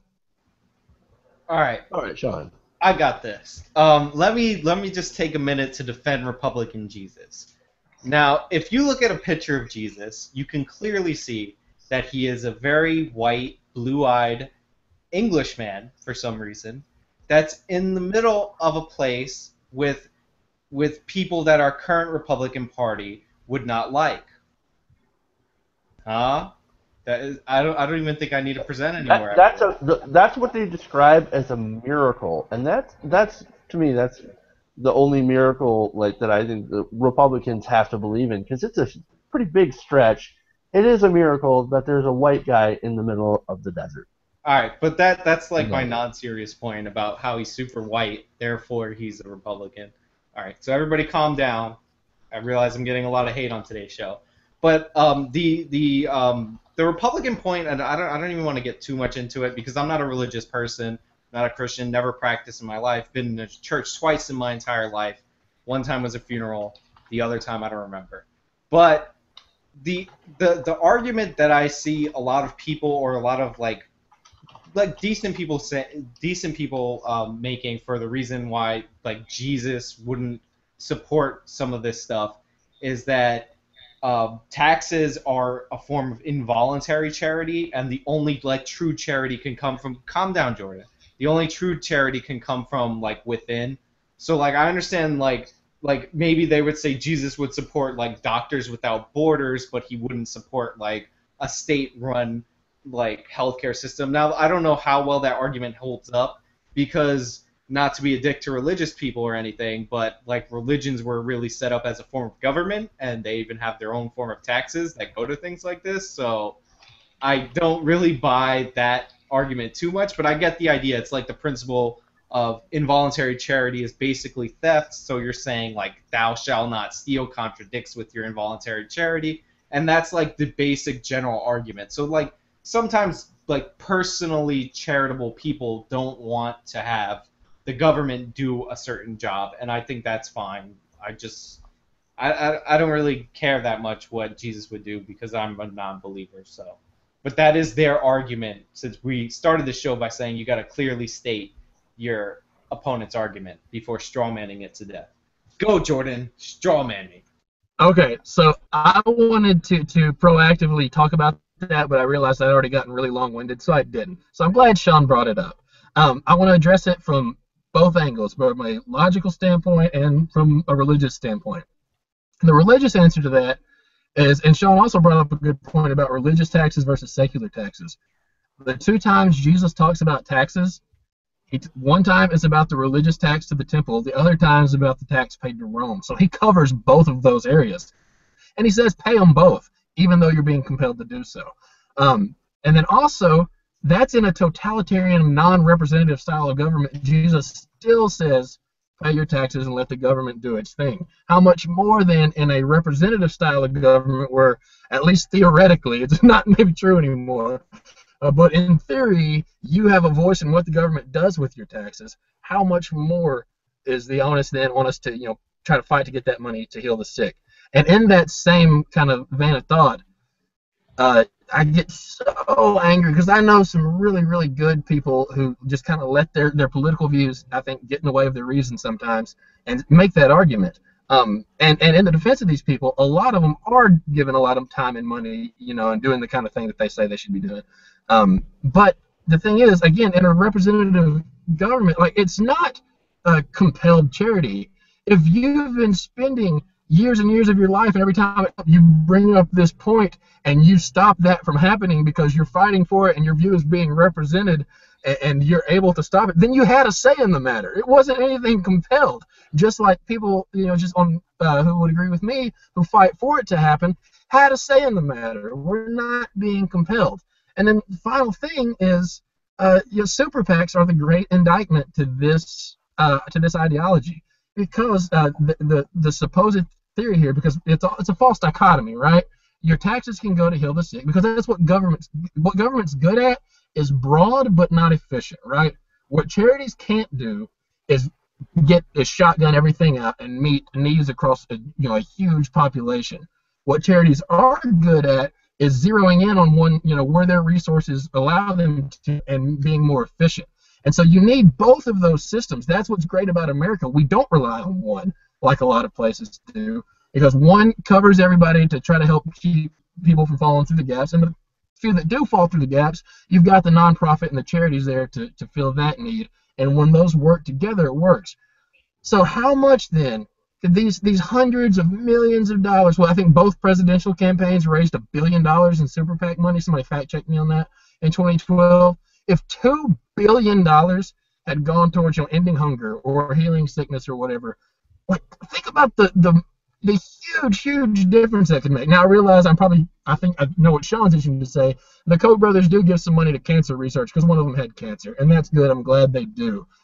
But giving a little bit of money, absolve you of that. And like I say, if you're going to argue that lower taxes means everybody would give to charity, then you should be giving to charity instead of giving hundreds of millions of dollars to fight for lower taxes. But you're not, because if you get these lower taxes, you're not going to give that money to charity. You're going to put it towards other things to advance your own interests. All right, Dan, you've been waiting long enough. Man, there's always one segment on TYT Community that makes me feel super Canadian, and here it is. So I appreciate that, gentlemen. Thank you. Awesome. Okay, so 2 points. The first point, we talked a lot tonight about the problems of the healthcare system. So what I'm really looking forward to is Christians being right, because once that rapture happens, man, is it going to be easier to take care of people's healthcare. That population will just dwindle on down. So the baby boomers who are the most religious on that poll that we talked about, guess what? Bye. See you later. The rapture is a minority view in Christianity held by a small group of people for a very short amount of time. It's a new invention of the modern American era.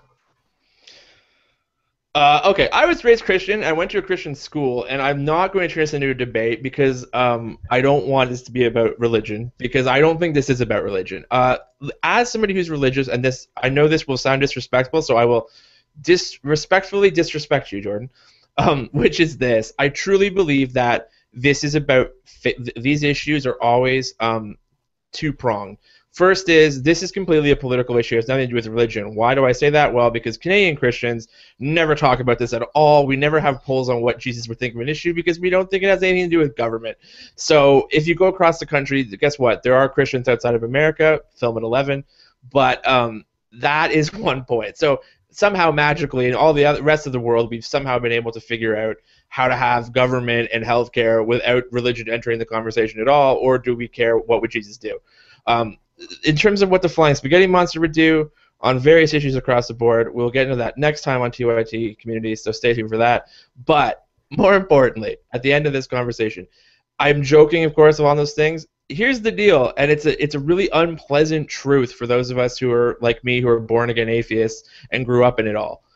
If you grew up in Christianity and don't believe anymore, I say to you this, this is true. This doesn't have to do with reality or what is science. It has to do with faith. And whether or not I agree with what Jordan said tonight, I am really appreciative of people like Jordan because he's going to have way more success than I ever would in saying, I don't believe in what you believe in, here's why, and here's a bunch of reasons like Bill Nye listed against Ken Ham. It comes within your own community. It comes within religion. So just like I said tonight about how progressive folk need to get better with their side at promoting their causes, I'm very much for people like Jordan in their own communities to say, even though I don't agree with his final beliefs, I'm very respectful of that solution, because when I grew up in it, I also believe what Jordan just said. And that was the Jesus that I was taught to believe in. It wasn't, this Republican gun-toting notion of Jesus. So I know that atheists really get upset about that, and they get very, like, this isn't what it, but it's just the way it's going to be. Like, you're getting very angry on the internet is never going to change a Christian's mind. So despite what your instinct tells you to be like, this is all bullshit, and like the Bill Maher sort of thesis of the first line of defense for extremists are the people that are just like, I don't want to die.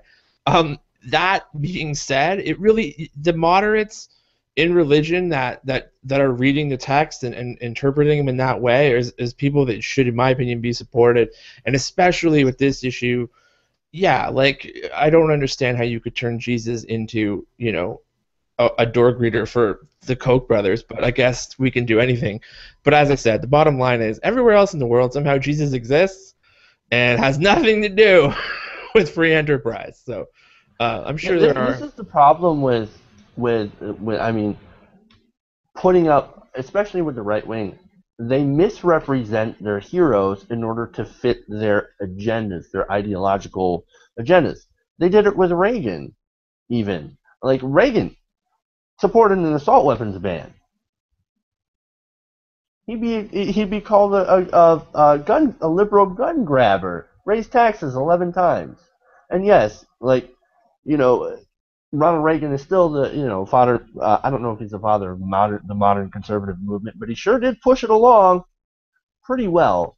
And he's continuously misrepresented as more right wing than he actually was. Now, make no mistake about it, he was quite right-wing, but not quite as bad as modern conservatives put it. And Jesus is the same thing. They take him and they misrepresent him from someone who would be considered a Marxist today to a complete right-wing, conservative. It's amazing. Reagan's like Obama. Like, his campaign rhetoric is all good. Like, progressives love Obama's campaign rhetoric, but his actions don't really fit in there. If you listen to Reagan speak, he's like this hardcore, tried and true conservative. But he's the guy who signed an abortion bill in California as governor, who's the first governor in history to sign a no-fault divorce bill in California, like, which was actually huge for women's rights. So, like, he's not the strict family values conservative that people paint him out to be. It's almost as if he's some kind of actor. He could very well have been an actor. Actually, he was. Dan. I was going to touch on a couple of things I saw scrolling in the room there while we had this conversation, which a couple people were like, of course religious people can be reasoned out of their beliefs. I'm not saying anecdotally this is impossible. I, for example, was obviously reasoned out of my beliefs. But I'm just stating that the odds are it's not just going to happen by that. Like, if we just have enough TED Talks, everyone will stop believing in God. I don't think that's really realistic. So all I'm saying is for the really devout, at the very least, wouldn't it be great to have a religion? And that's why I think you see so many people accepting the new pope, despite we could go on another 10 years on the problems with the new pope, and like the problems historically of Catholicism. But still, at the very least, the rhetoric now coming out of the church sounds a lot more like what's in the Bible, the good parts, if you want to call it that. No offense to those beliefs, but the parts where you go, yeah, you know what, I could teach my kid the value of that, forgetting the homophobia and misogyny and all that. But the idea is that section of the Bible, even with the gay issue, for example, evangelicals are turning around on that as well. And of course, this happens with all religion, right? Just like the Mormons all of a sudden run, you know what, black people are okay after all. Collection plate, here you go. And so that is, a big part of change in the religion. They have to update to the times, no matter what their text says, because they need people coming in the door. And so no matter what you think about religion, I still think it's really important that the ideal version of a religion that we can get to. Like, it's much better to have the Pope being like, you know what, poverty. Hey, you know what, the environment's a thing that, you know, is involved in our religion. So I just think we can get angry at it, we can get upset at it, but it's just not doing it's not doing a whole lot of good. On a one-on-one level, sure, go 10 rounds with your buddy and try to convince him if you want to. My buddy did with me, and it worked, you know, later on, and I started reading more and more. But it wasn't just my friend. And here's the thing, atheists, okay? What you never get, what I really get driven mad about from somebody who is a recovering Christian, is that you don't understand that it's so much more than just logic. It has everything to do with family and what your family does and you know, how they react to one another. Like, being an atheist and going home on Christmas and stuff, I'm the guy who's not bowing and praying. It causes strife. It causes problems. You're not asking somebody just to lose a little bit of their ideological bend. You're asking somebody to cause real strife within their family. So, I mean, it's a bigger question than just like, don't you get Bill Nye is right on this internet video? Yeah, I think those are really, really good points. Tell you what, why don't we have one more person? If anybody has one more point to sort of end it out on, we can end the segment and wrap up the show, do our Q&A. We've got some great questions from the audience that I want to go to. But first, Jordan? Yeah, Dan is right, and he's right for Christians too. Arguing on the internet is probably not the best way to convince someone of your point. I guess if you're coming from the atheist side, you have, you know, the data that shows that, and if you're coming from the Christian side, you have the incarnation, which is what you're called to emulate. And God didn't give his message by yelling at people over the internet. He did it by becoming man and walking among us. And so that's what both sides should be doing. You get to know people you disagree with, you know, feel for them, love them, and figure out what's best together. Jordan, I'm really curious just on your belief on this, because this is one of those things that I really believe in, which is, like, it kind of blows my mind that Christians, if we want to call them progressive Christians, don't strike back more on the problems of, for example, gay marriage, because I always thought that was really odd to me. In fact, that was one of the doors that opened up for why I left faith, and I'm sure that's maybe one of the reasons why you fight harder within your faith, which is the idea of God's the judge, right? Like, the final judgment comes from him, and why the idea that we need government to condemn people such as, like, gays can't have rights because of religion never made sense to me. And, like, as you, like, that's what I guess I'm trying to get at, is within Christianity they're even wrong, as you were saying.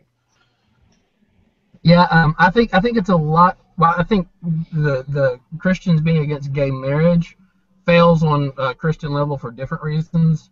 Because I would draw a line between what, you know, the church has to do and what the state can do, and the idea of a secular judge offering a civil certificate shouldn't be dictated by religion. I don't think Christians should agree with that. And truth be told, in America at least, that's Christians getting what they deserve, because the Puritans are who pushed marriage out of the church and into the government, just because anything that was Catholic was bad because it was Catholic, period. Right. And Catholic church marriage was a religious institution. And so they pushed it away, and hey, now we're getting our comeuppance. You know, the state took marriage away that Christians, a lot of Christians don't like. And you know what? More power to the state, because that's what we ask them to do. But the point you made is very true. Like, in my experience with the death penalty, like, that's people being the ultimate judge, and the whole idea that you've got to get justice via the death penalty is basically saying, God, I don't believe that your perfect justice is what it's cracked up to be. All right, one final point. Jordan said arguing over the internet never solves anything. He's wrong, he's right, except for when you argue on Google+. Then you can change the entire world. Absolutely. All right. That's it for that segment, and that's it for the main part of the show. So let's go to the Q&A. Some of the Q&A questions from the audience. This is kind of a new one, but somebody asked, I don't remember who, but this is for Sean, actually, which is amazing. But Sean, could you elaborate on what type of libertarian you consider yourself? And it lists a couple examples, like Ron Paul libertarian. Ayn Rand, libertarian, whatever. So,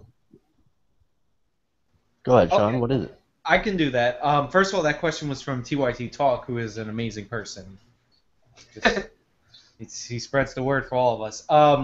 I fall similar to Ron Paul. I'd say more towards like Tom Woods or Judge Andrew Napolitano, except on the abortion issue, I've like no interest in them. Like I'm pro-choice because that's just the way I feel. And but basically, I fall in line with like those kind of libertarians. Like the reason I can't truly fall in line with Ron Paul is his immigration position and stuff like that. But I did support him and would support him even if he was 97 running for president because I think that's a better option. So basically like that kind of libertarian, except for on a couple of issues like immigration or or abortion. Like I'd be pretty much in line with Ron Paul on a lot of issues. In general, no two people are exactly alike. Okay. This one's for Dan. It's also from TYT Talk. What steps do you think could be taken in order to better educate the population in both the United States or Canada in regards to the usefulness of the union movement? Now, this is something I know you've touched on a lot in your show. I remember you had an interview with a union leader, Nora Loretto. You should definitely check that video out on YouTube, and you can tell us where to find it, Dan. But go ahead. I'm interested in hearing about this myself. Yeah, so listen, the issue for, I guess, a lot of people right now is that millennials, going back to, like, I fell ass backwards into being a millennial talking head in Canada just by doing a satirical scripted show on television about how young people were screwed. And one of the things I fell into was the student argument and the student debt and how it wasn't an issue. And, of course, the student unions were the ones pushing a lot of these interesting conversations forward, which of course leads you to discussions of income inequality and money troubles, because if you start out your life in $20,000 on average in debt here, then money's going to be an issue. And of course, as we all ended up because we couldn't get jobs at a school, so many people ended up in big box store jobs in the stereotypical, minimum wage kind of jobs. And I think that a lot of people of my generation got a taste of, hey, we did all the right things, but yet we're working at McDonald's. And it's a really interesting conversation to be had about the past. And I think the crux of this conversation, or that question, goes to this. The unions have done a really bad PR job, and they've really done a really bad job on explaining how the fight is not over yet. We did this on the show last week where we showed, you saw a lot of people talking about, well, the unions were great. I really appreciate, like maternity leave, and I really appreciate my days off and the weekend and whatever you want to talk about, but I don't particularly love X, Y, and Z. And I think that there are real problems with unions inside them, of course, like all major big organizations. But they've done a really bad job of explaining what they do for people, and they've done also a pretty bad job of explaining their link to middle class success, and how if you look at all graphs and all issues about union membership plotted against a line that's the income percentage that the middle class is making, they go hand in hand. Union membership starts to fall off after Reagan, and all of these things start to go downhill. And guess what? Where the wages go, where corporate greed happens and things start to get better for corporations, guess where wages go? Down the other way. So there's got to be a lot of that, and there's got to be a lot of education on that. And within unions, I'll say this: they did a really bad job. In the boomers in a lot of different places, they basically sold out the young folks. They were like, we're going to take this deal because it's good for a good portion of our membership. And it's like, good luck, young folk. So it's left a lot of bad taste in the mouth. And when Jeff referenced Nora Loretto, she was in part of the student union, but mostly is outside of it and was doing the book just because she saw what happened and sees it as a real problem for millennials, which is, listen, none of us want to tomorrow say, and this might sound snobby, but I think it's true, no one wants to say, I want to be a McDonald's worker for the rest of my life, but there are going to be those people that's a valid choice for them. Like you can make an all right wage working up the ladder, but all of us are stuck in those jobs. Like, we don't make anything more, as we call it on our show, the snuggie economy. Like, people buy crap. That's the economy North America's in. You're not getting those manufacturing jobs back. You're not going to get a lot of these things back. but you are going to have jobs still at these big box stores. So the unionization of them is a big deal, and I think that fair wages are a big deal, and a living wage is a big deal, and these are going to be the issues of our time. And I even talk to my friends who are environmentalists or have other issues. That's what you got to present to them, because no one's going to even be able to do too much for the environment because it's in a personal way unless they have the money to be able to do it. Politics, all of these things that you want to get involved in, when people are working 3 jobs, it's just like the student debt debate that we had for the last 10 years. And people are like, well, you didn't get a lot of students there. Yeah, because when they're not in school, they have to work 2 jobs to be able to actually pay their to pay their tuition. So I would say it's 3-pronged approach. More young people on inside the union boards that actually have a say in making decisions, not just being window dressing. 2, a better PR campaign, and 3, getting a lot more involved in politics and fighting back, because that's what the Republicans hate so much, is the combination of a Democratic / union, and that goes all around the world. Like, that was a huge breakdown here. If you've noticed post-Occupy, a lot of these things have become a lot more powerful because they saw 3 things happen that scared the hell out of them. 1, people waking up to the income inequality situation. 2, young people who don't have jobs and have a little extra free time on their hands, which is always good for protest. And then 3, unions helping them out because they had the funds. And that was a trifecta that scared the hell out of big business. And so, yeah, keep at what you're doing and educate the millennial generation, who is the next biggest generation since the baby boomers. So numbers will be on our side again. All right, another quick question, too, from Iron Nation for you, Dan.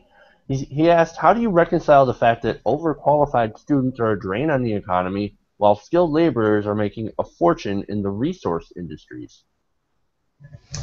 Well, I'm assuming that's probably coming from a Canadian perspective. That's because we're, exploding the oil boom, so that everything's a little bit out of whack in that situation. I mean, I think that there's a serious issue with everything or everything you learned is sort of becoming upside down. For example, like right now in Canada, you're having a conversation right now that is, how are we going to solve the income inequality problem? And our main leader for the Liberal Party is Justin Trudeau, and his answer was education, which has been a Liberal answer for very many years. The problem, of course, goes back to there's a lot of us are well educated, and we still have a big problem. So I think that there does need to be new solutions. There's no easy way to answer that in 30 seconds. So I guess the quickest thing that I'll say is that, yeah, you're in a situation now with resource economy in Canada, right? We're putting all of our eggs into the tar sands. So if you're looking at the eastern coast of Canada, where jobs dried up, they all went out to the oil patch in Alberta. It drives up all costs out there. It drives up, all wages up there. So things that you're getting paid more at McDonald's, etc., because wages are higher. And skilled people, intelligent people, liberal arts folks, yeah, they're having a hard time getting a job. The advertising industry is taking up a lot of English majors. There's not even teaching jobs anymore. So especially where I'm in, the province I'm in Ontario, there's hundreds of teachers that can't get jobs because the population's dipping a little bit with younger, like the generation coming up.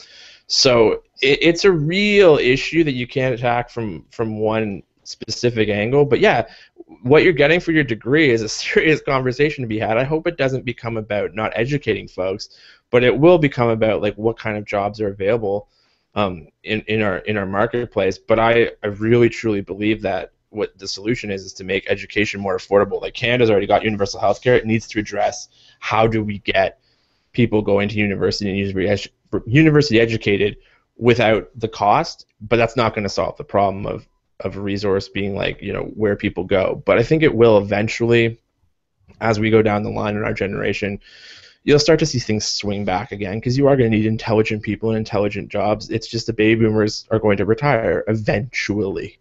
Mm-hmm. All right, so a couple of questions for Jordan. Jordan, and this is from. Okay, which one do I want to do? This is from, I believe, Hold on. TYT Talk says, or asked, as the main religious panel member, do you believe that the nation's political leaders use religiosity as a tool to fool the electorate into thinking they share a common bond? Oh God, yeah. Man, yeah. Arkansas is the example of that right now. I mean, it's making headlines like, so our Democratic incumbent in the Senate, Mark Pryor, as having to run an ad. Doesn't mention a single political issue. There's an entire ad right now. It's not a super PAC ad. It's his ad about how he's a Christian, because Tom Cotton, his opponent, ran an ad that didn't include any political points, but ran an ad about how he's not a Christian. First off, I hate Tom Cotton. Secondly, I hate Tom Cotton because he makes me have to defend Mark Pryor, who is about as Republican of a Democrat as you can get. And you talk about choosing the lesser of two evils. That's where I'm at right now in Arkansas. But yeah, so there certainly is that aspect. But the big thing, though, is it kind of the opposite. And it's not that religion is, people fake religion to share this common bond as much as they do to drive people into wedges. It's an our tribe, to use religious language if I can. It's an our tribe versus their tribe kind of situation, to where they use stuff like the same sentence strategy and talk about Jesus, Jesus, Jesus so much at the same time that they talk about lower taxes, no universal health care. That then you go through and you poll Democrats and they think Jesus is against universal health care. So it's not so much the problem in America with our very, very high-octane civil religion is not so much that people use politics to force their religion on others. It's that they've used religion to force their politics on others. And it's been a very effective strategy, and it's done a lot of damage both to the country and to the church. Great question. Another question. This comes from Septagram7. He asks, Jordan, as a Christian, do you believe the Bible is literal truth? Literal is a loaded word. I believe the Bible is 100% truth, but the Bible is very clear that, it's not very clear that it's not meant to be taken literally in the modern sense of the word, because that's a modern concept. The ancient readers in the ancient Near East don't have a concept of being literal like we do. And the great example there is right in the creation story. In Genesis 1 and Genesis 2, there's two different creation accounts, and they don't match up. So you literally can't read the Bible literally, and it's very clear about that. Now, that doesn't mean it's not 100% true. It just means you have to come to the text to take what the text is trying to tell you. So in terms of what the text is trying to communicate, yes, I believe that the Bible is is 100% truth. I believe that all truth is God's truth. But we have to let the Bible or let Scriptures dictate for itself what it's saying is true. And we can't, come to it and try to force what we want to be true into it. All right. So Justin Stewart asks, and this is for anybody who wants to tackle it. He asks, how do you think a universal unconditional basic income could be a good idea to alleviate the ills of capitalism? Anybody want to tackle that one? I got this one. Oh boy. Oh, this should be good. No. So there's this actually Milton Friedman idea that if you're going to have some kind of guaranteed income, then you should just give it to everybody and not have a giant bureaucracy determining who's qualified for it. And the idea would be that you get rid of all the programs and you just guarantee a base income, and for the rest of the people, you let the market decide what needs to be decided. And that's actually Milton Friedman's idea if you wanted to replace the welfare state, but still if people were worried about people not being able to meet their own means, is have a basic income that's just given to everybody. So that could be one way that I may or may not don't agree with, but I'm just saying. Anybody else want to tackle that one? All right. Yeah, no, sure, I will. Just real quick. Yeah, I actually think these are the questions that we're going to be talking about in our lifetime. And it goes back to what somebody was saying earlier about what the question was posed to me about, skilled workers versus et cetera, et cetera. Yeah, I think that this is a really serious conversation to be had especially when we're really bad in North America at taking care of, we talk a lot about the middle class, but the lower class is just completely screwed. And even in Canada, we've done a terrible job of taking care of that class. The middle class is going in the wrong direction up here too. It's not as drastic as it is in America, where few places are, and it frustrates me a lot in Canada when we actually use you guys as a bar for income inequality, but we do because of our geographic location. And that's an interesting point. Is that will that be the next discussion? Like as in different, it depends where you live, right? I mean, universal healthcare is a lot better and a lot more broad. We talk about universal being able to go to university, universal education, for lack of a better term, in different places. I think that's a huge one, though. Is the basic income is going to be the conversation for our age to have. I think it's a great idea. I mean, I don't necessarily agree with anything the Milton Friedman concept of it. So there are other angles on that. It's not necessarily for Milton Friedman, but that's another show. Because I don't know how Milton Friedman's ideas are still seen as palatable post 1980s, but that's another story as well. Listen, the bottom line is that people are going to need that. If you could imagine having that, freeing that up, how much it would take burdens off of many things in society, as well as give people actually a leg up and a foot up to actually pursue things. If we were serious about the idea of the American dream or social mobility in the rest of the world, yeah, that's something that we should seriously take a look at. Now, the finances of certain countries make that a little harder to talk about than others. As for me, I think it is a good idea, to be honest with you. I mean, for those who are able to handle it. Now, we're not talking about giving an income to, like, for Milton Friedman's idea, it's so incredibly basic and simple, and also right wing. It's really just a way to kill social protests. A whole lot of sense because you have people that can't take care of themselves. You just dump a bunch of money on a disabled person's doorstep and then say, okay, here you go, have fun. That's not going to end up well. And so you really have to worry about who you give that to without like supervision, which is what the Milton Friedman model sounds like it would be. And maybe I'm wrong. I don't know. But I think in general, I think that is a good idea. I think everybody deserves basic amenities to survive, and a basic income is the easiest way to do that. That they can, get housing, get food, have all the things that are conducive to human life. So yeah, I'd be in favor of that. There's an interesting case study if you're really curious about it. It happened in Manitoba in Canada. They actually went with this, as well as Richard Nixon even actually put it forward at one point in a smaller dose.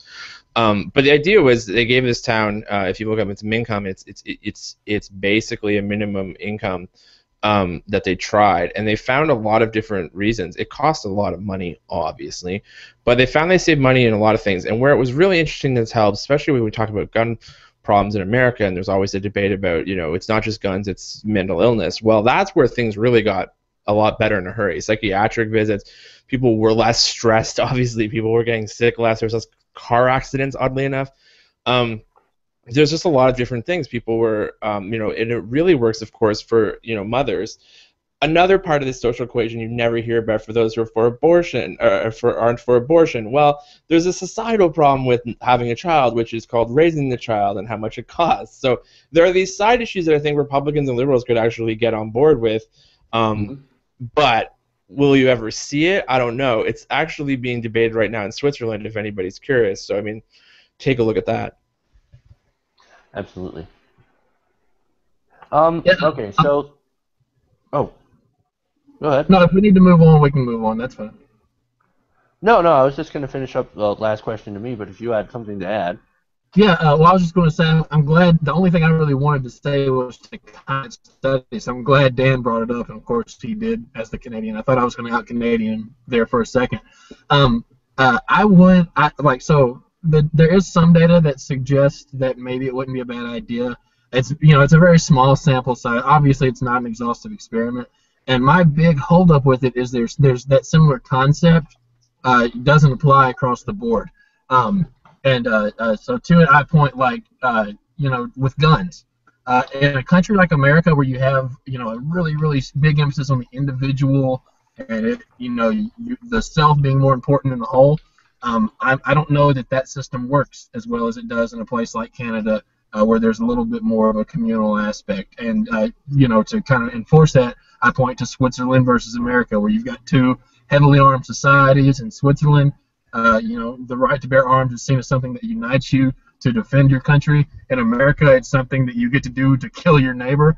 And so we have drastic, disparity in gun violence. And so I think you would see some of those same problems where, like, maybe giving everybody money works in a place where everybody's not so out for number one. But for all the good things the American emphasis on individuality, has given us, it gives us a lot of problems too. You need to sell it correctly, though, and I think that that's the interesting thing. Like, it'd be a really interesting experiment in America, because I think where it actually does gain weight is you have a severe conservative population in the States versus Canada. And to be honest with you, there's a lot of little small things that I talked about with abortion or just family values that really goes towards those folks. I mean, it goes towards that in our way too of thinking, but the right wing will tell you, well, it lets mom stay home with the kids a lot better. It lets these family units be family units. Dad isn't out working 3 jobs to once again, it goes back to hypocrisy, though, of like big business and what they're really preaching once you present them with ideas. Because as we all know, it seems like every group that's against abortion never seems to be this also in bed with people who are like, hey, what about better daycare? What about universal daycare and all of these things? So, they never seem to be on that same train somehow, despite the fact it would obviously be an actual social, benefit for them if people didn't have to make that choice, right? Like, I can't afford to have a child at this point in my life. So that's the interesting thing. I think America could really do a lot with it from the conservative angle, and I think progressives are already on board because of the income inequality problem. Yeah, it's the issue of how do you balance it, and it'd probably have to go by state. It would have to definitely go through that. It wouldn't be something you could put in federally. All right, so I guess the last question is for me. I only got one question because apparently everyone doesn't care. I'm just kidding. I'm kidding, guys. So TYT Talk asks, for me, which right-wing TV host pundit do I dislike the least? That's an interesting question, TYT Talk. It's a very interesting question. I'm a little bit torn between Bill O'Reilly and Glenn Beck. And I know you're like surprised, like, oh my God, Bill O'Reilly and Glenn Beck. Why do I dislike them least? Well, I'm looking at them from a stylistic point of view, right? The way that I look at Bill O'Reilly and Glenn Beck is that they're both really good at being a caricature, being actors, essentially. And we've said this before. Glenn Beck used to be a radio shock jock back in the days, and then he became this right-wing, some would say libertarian pundit. And he took that, I guess, that style from radio, putting together skits, and uses that for his production. Now, if you've ever checked out his show, you have to give him points for basically the presentation, the whole aesthetic of the room, the different camera angles, and the stuff that he does stylistically with his show. It's actually kind of amazing to sit there and look at. I mean, you could pull a Roger Ailes and turn off the volume and just sit there and kind of marvel at how he put all that together. Now, when you go back to Bill O'Reilly, you have his presentation, which obviously comes across as very strong. And Bill O'Reilly is like a tall guy, right? I've heard stories that he's a very tall person in real life. So he's very imposing, he's very intimidating, right? And so he puts that across. He comes from a position of strength. And a lot of that I know is contrived in the fact that he yells at people. But when he does his basically his commentary, not when he's interviewing people, because I think he's a douchebag when he interviews people, because his whole interview skill is talking over you until you shut up, essentially. But when he goes on the commentary, despite the fact that I disagree with every single thing that he says, he comes across very strong. And you can't help but sit there and look at that and go, I can see why people, old white people, would tune in to see this guy.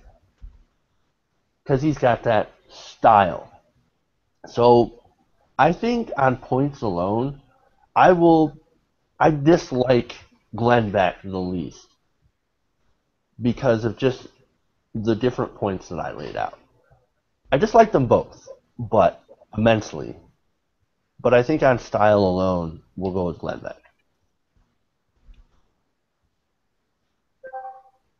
Controversial. I know. I get the hard questions. That's a hard. What was the question? If you like, sorry, was the question who do you like the most or who do you like the least? Who do I like the least? Oh, okay. Yeah, that is very hard. The Hold on, problem. I might have another question here. This one's coming from Twitter. Let me come through with that. But go ahead, Dan. No, I was just gonna say it's really interesting to watch. All of the people who have now become like carnival barkers in the later days of cable news, right? Like trying to get the last job, work in journalism, and try to stay afloat. But Rush Limbaugh's got to still be up there. I don't know if I guess he doesn't count as cable news, but he's just the worst human being on so many different levels. I think he's like insincere. He's a hypocrite. It's funny. He's lasted longer than almost all of them, but he's still got to be the worst. Because he's everything. Like Glenn Beck at least won't go. Like Glenn Beck won't go straight homophobic or straight sexist. He does it in the like stereotypical like I'll walk around it kind of way. Like I genuinely believe when he was talking about the religious debate with is it prejudice to say you can't we're not gonna take your photo here, gay couple. And I genuinely believe like Glenn does not understand why that's prejudice. Whereas Rush is just straight out like screw them, tough luck. It's the fabric of the nation that's being torn apart. And Ann Coulter makes me laugh. Like I like those guys I don't even take seriously. I don't like Ann Coulter, in my opinion, will still one day become our generation's Andy Kaufman. Like we will grow up and learn. She's gonna write a book when she's 80 about how she totally ran the gauntlet on all of those networks. Oh, she's got to be either an amazing troll or the worst person alive. It's so funny how they game the system, and now you're seeing it on the left too, right? It's just a handful of people that yell at you, and you're on television, and it's fun. I guess that's just the way the market is. What was our last question? Did you find it? This is from Julie Fraser, who, by the way, she's a patron of one of ours, which is awesome. You guys, she supports the show by giving a donation each month, which is fantastically awesome. And I can't thank her enough for it. She asks, she was wondering how we decide on the stories for each week. Well, it's pretty simple. Right now, I go through and I look at all the different stories and stuff, and I collect them throughout the week. And what we have going on is we have a Facebook group that we go into, and everyone who's a regular on TYT Community, by the way, it's called TYT Community Regulars, it's a private group, that we go through and we'll post all the stories. And I try to get feedback from everyone, but it seems like I'm pretty good at choosing stories. So everybody just kind of rolls with what I pick. And of course, there are the different people that we have on will pitch different stories. Sean will pitch a few. Jordan will pitch some. And we'll go through and we'll select which ones. Ultimately, the decision at the moment comes down to me. On Fridays, I normally didn't host on Fridays up until a little while ago, where the show, actually, the Social Justice Hour, is usually hosted by Rhiannon, who is out with a computer issue. She's our one female host. She is, like I said, she's gone for a while. She used to pick out all the stories for Fridays. Now that's left to me and the others to pitch in. So, and I'm always looking for, different stories for like consensus. But for the most part, everybody just kind of rolls with what I pick. Kind of funny how that works.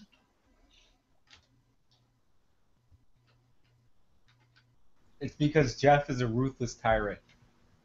It could be. Oh, and by the way, for those of you wondering, I know nobody's asked, but the beard. I got a couple of comments on the beard. Truth is, I'm too poor to buy a new shaver at this point. That needs to be a Patreon category. It should be. It should be. my guard that I usually trim the goatee with, it broke. And after a certain point of growing out the beard, because I couldn't afford to trim it, I got tired of getting milk in my beard from eating cereal. You know what I mean? So I was like, fuck this morning. I'm like, I'm getting rid of it. And so now I'm fresh baby-faced as if I'm like a fresh-faced 18-year-old. Yeah, Jeff shaved with a switchblade this morning. It's a pretty good job. If I shaved with a switchblade, I'd probably be dead with lacerations to my neck. I shaved I would with a like switchblade. nick my jugular, bleed out everywhere, and probably I've put it up on YouTube just to do it. Because why not? I'd get a million hits. You would. That would be Best a good video ever. Wait, so your trimming thing broke? Yes. Oh, My okay. guard broke. The same thing happened You know to the my guard trimmer. that you can actually dial up the number, Right. like a number 3 on my beard? Well, I couldn't do that because it's The same broken. thing happened to my trimming thing. You don't need a trimming thing. You don't have facial hair. Oh, it's not You for don't my have that face. problem. Oh God! You walked right into that. You're At this right, I point, could you not tell where he was going to go there? If you not learned your panel. I've been really looking for the questions. So There's a couple of questions that caught my eye that you didn't answer, but I think it's just sort of housekeeping stuff, so I'll just let you tackle them. But a couple of people were asking about female hosts and you know, just explain to them maybe how the host process works for all of us on TYT Network and how most of us are fairly open to guest hosts coming into the shows. yeah, I mean, like I said, you kind of nailed it. We're always open to having guest hosts. Like, the whole reason behind TYT Community is to get the community involved. I mean, that's what the show was based on, even back before I took over. It was basically meant to give a voice to people who wanted to be part of the TYT community, who actually wanted to come on and talk about different things, talk about the important issues. So as far as like guests coming on the show, we always encourage new people to come on the show, and we try to get people also from the TYT network to also be part of the show because it's about inclusion. As far as call-in guests, that right now we've been working on that. We're running into a lot of technical limitations when it comes to actual like call-in guests. So as far as being able to call in through a phone, unless your phone has Google Hangouts on it, you're not able to do that. So we run up against those technical limitations. But if everybody who's in the room could actually talk to us in G+, come on, figure that out. Get in on the show. It's just a button. It's sort of funny how that works. How, you know, we've got all of this technology, and trust me, in order to get this whole thing to work, and this is definitely sort of like on the production side, inside baseball sort of stuff, I've had to completely like mess with my computer in 20 different ways just to get Google Hangouts to play my videos, which is amazing. I've had to MacGyver this thing with free tools and paid programs and all of this stuff to try and make this work. And I'm sort of amazed by how I actually did get it to work. But one of those limitations is getting phone calls in a Hangout. It's just something that right now, at the moment, can't be done. Now, I've been looking into certain programs, but as far as streaming them on air, one program that I found didn't have the necessary Google permissions. Now that will change in the future, and I'd like to be able to accept, you know, call-ins. Especially we've had on journalist Brad Friedman on the show from bradblog.com, right? Now he's been on the show before, but he's ran into one of the big problems. One of the problems that Jordan ran into today was crappy internet.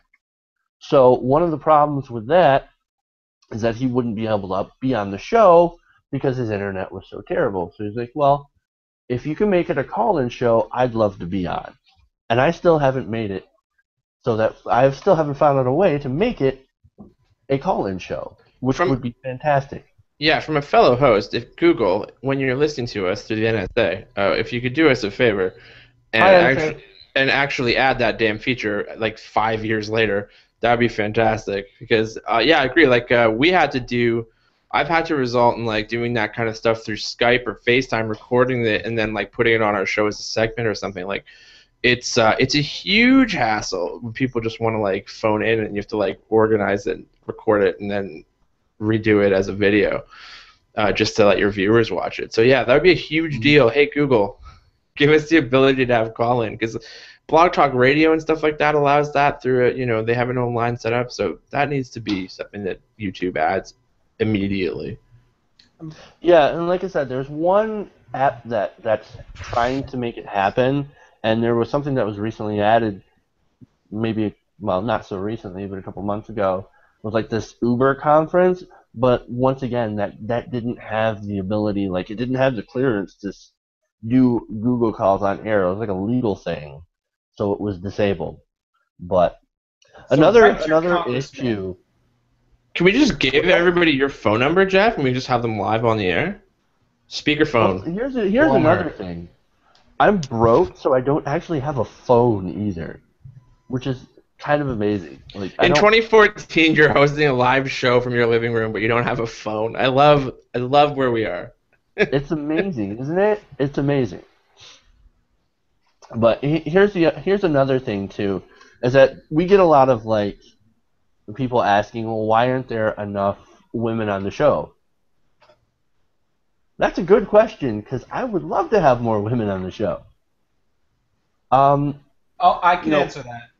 No, you can't. Please don't. Because we have panelists who think it's funny to make jokes about districts and stuff, so that's why. No, we don't blame you for that. I think that's a really good question, though. Like, listen, it's funny, in Canada up here, there was a booker of a booked guest, if I could speak, and that's why I'm not getting booked on his show. But he said that like women make excuses for not being on his show, and it became a huge deal. Like it was like a big story here in Canada. But like, are you kidding me? Like, and it was because they weren't looking in my opinion, they're not looking in a broad enough area. It was legitimately they were staring at this like they wanted like a very liberal, educated, sort of very small portion of the population, right? Like I was on the same show that they made the excuse for, and I was on it as part of a video. And in that video, there was women as well, but they didn't bring the women onto the panel, nor did they bring me on. And it had, in my opinion, had a lot to do with scope of thought. In TYT, though, I think one of the problems that we have in the network is that just as a rule, the YouTube demographics for news and politics skew predominantly male. So it's trying to like get outside of that bubble for news and politics. It's trying to get out to that bubble because it's a chicken. It becomes sort of a self-fulfilling prophecy, right? It's like you don't have a female host, so then you don't gain more viewership from women. But then if you do, you don't have that host, you can't turn around and be like, why aren't more women watching? So it really has been an issue for a lot of our channels, I think, because we put out a call here in Toronto when we started. We've had it out for like a year, and the only people that have really said anything are actresses who want like to FaceTime. I don't want to bring on a woman just for FaceTime. I want them to have like real opinions and actually, be down to be on the show. So just recently we finally had some people ask, but it's just it's hard to go. You have to go outside the bubble of TYT, and none of us have A, we can't pay guests, B, it's a long show sometimes, C, you're asking people to take time out of their day, and we're not like, offering them television resume lines or whatever. So it's hard to get people in general, men or women, but I think that women is something that we'd all like to see on all of the shows across. I know Vince and I would love to have more female co-hosts, and Rebecca's coming this weekend to do just that. So she'll be on the radio show. And to summarize what Dan said in a very, very brief way, what he's saying is it's very hard to get the women out of the binders and onto the show. Yeah, I have to say, first I denounce and reject you, Sean. Binders full of women? Nobody remembers that?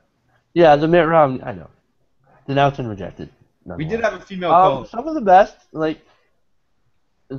best, panel hosts that we've had on this show, on TYT Community, have been Desi Doyen.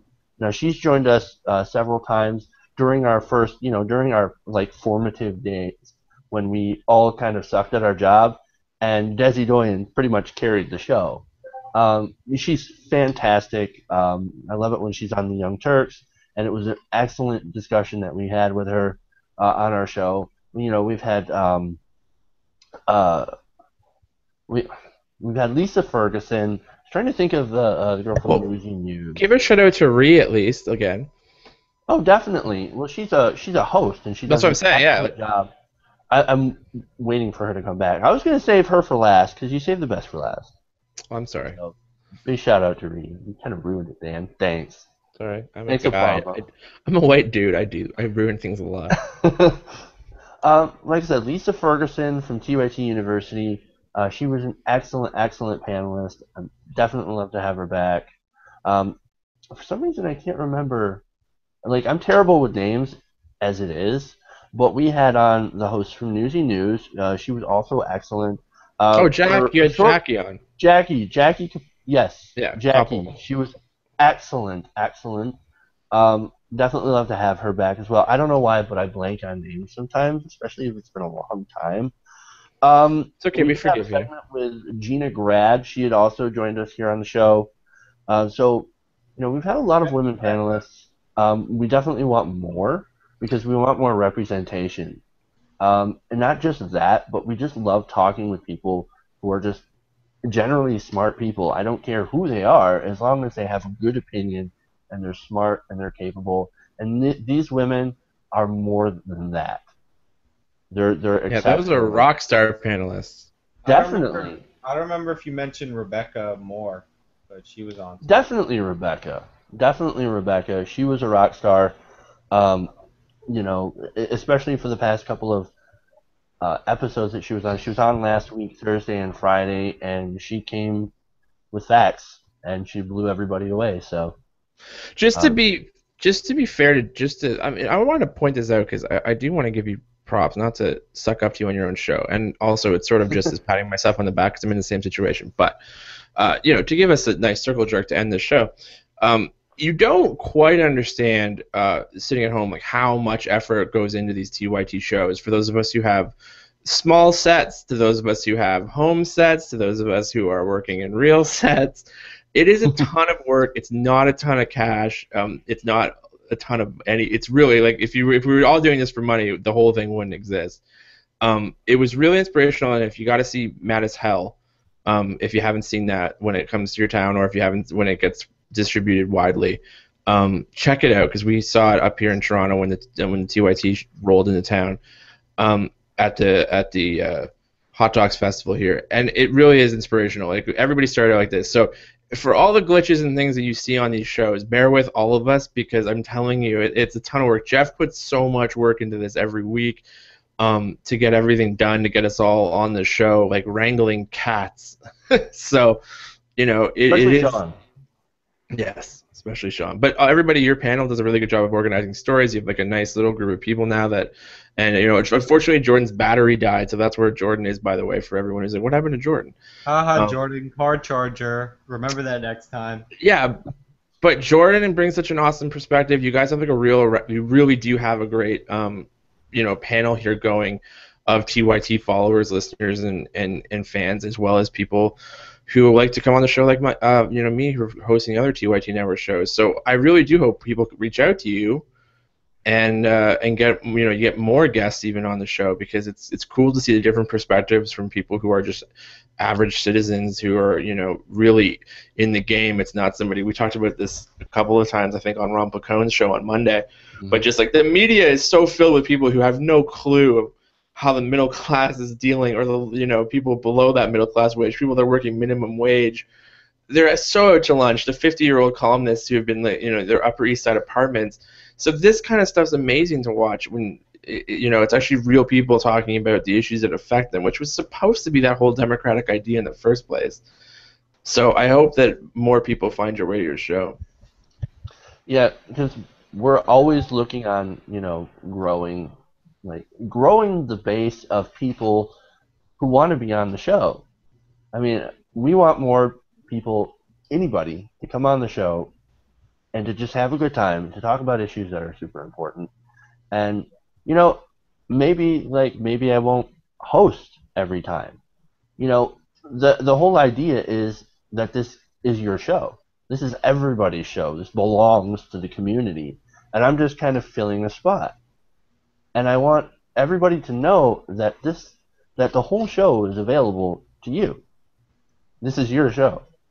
So, I mean, if we can get out the word to have more people join the panel and become a regular pool of panelists that can talk and brings many different, sides and views to the stories of the day, I mean, that's the ultimate goal of TYT Community. I think I left Sean out in my shout out. So, Sean, you're also good. Oh, thank you. And one more thing. If you guys want us to have more representation, then be activist audience members. Go tweet the hell out of people until they come on our show. I can't argue with that. I can't argue with that. Wow, we agree with Sean. Let's end the show now. Yes, before something terrible happens. All right, everyone. Thank you for watching the live stream. Thank you for sitting through and sending your questions to us. We loved answering. This was a fantastic segment. Had a lot of fun. I want to thank you guys for watching and being part of the TYT community. We love you guys, and words can't express how much I love to do this, because it takes, as Dan pointed out, it takes a huge passion to want to do something like this, because the pay ain't great. The pay is almost not there. It's not really all that glamorous. There's a lot of YouTube trolling. There's a lot of things. So it really takes a huge dedication. And you guys, the ones that sit, and listen to us every Thursday, Friday, watch our clips, share our videos, like and make comments and stuff, and really watch along with us. You guys are what make doing this worth it. And so, I can't express how much I love the audience, and how much it really makes this job worth doing. And so kind of enough about that. I'll express it for you. He loves you guys this much. There you go. What did I tell you? If we let this show keep going, Sean would eventually say something we disagreed with again. Yeah. Give it another hour. We'll get right back around to agreement. Wow, and it takes that long. But anyway, ruining the moment. Thank you. If you want to, of course, be on the panel, you can email me, w@tytnetwork.com, or go to our Facebook page, facebook.com/tytnation or facebook.com/TYT Community. Of course, check out Dan Spearin at Truth Mashup. His YouTube is, of course, youtube.com/cynicallytested. If you didn't understand the joke at the very beginning of the show from Sean, that's what he was alluding to. youtube.com/cynicallytested. And you can follow him on Twitter at Dan Spearin and at Truth Mashup. Please like his Facebook page. It needs a little bit of love. So go there, facebook.com. What is it, Truth Mashup? Yep, it is. And we it. definitely need the help. So help out Dan. Dan, you're a fantastic panelist. We're always happy to have you. Even though these discussions turn into 3-hour discussions, which is fine. It's always a lot of fun. So thank you for being here on the show. Blaming me for that? No, not at all. Not at all. I was just checking. No, it's a lot of fun. We have a lot of really, really good discussions. So, of course, thank you, Sean, for being here to basically draw the fire from the audience. You're welcome. And Jordan, of course, even though he's not here, you really got to give the guy props, dude. He drove out to McDonald's to use their Wi-Fi to sit in a hot car for 2 hours. And then got arrested for it. He didn't get arrested for it. You got arrested for loitering. Sean. Oh, we're supposed to keep that a secret from the audience. Forget that you heard that. Sean. All right. Anyway, so one more plug. We're gonna plug the Patreon page, of course. Patreon.com/TYTNation. If you guys do feel like we're worth supporting with your money. Much appreciation if you do. We'll figure out ways to, give back to you guys that give. For those who don't, that's fine. As long as you guys watch the show and continue to support the show, and that's all that we ask. The money is just something extra to help us get along and continue to grow. So if you could become, a patron or think about becoming a patron, that'd be awesome. If not, we love you guys anyway. So we appreciate all you, and thank you for watching TYT Community. We'll be back tomorrow night with a social justice hour. We're going to have some, I don't know who we're going to have on the panel tomorrow, so it's a big surprise, but we're definitely going to have some great stories. So you show up then, 8 o'clock Eastern, right after the TYT live show for the social justice hour, and for TYT Community, the news and politics hour. I am Jeff Waldorf, and I will see you tomorrow night. Goodbye, everybody. Bye-bye. Goodbye, everybody. Jeff did the wave, so I had to say it. Oh, we're Gotta still do on the air. wave. Goodbye, so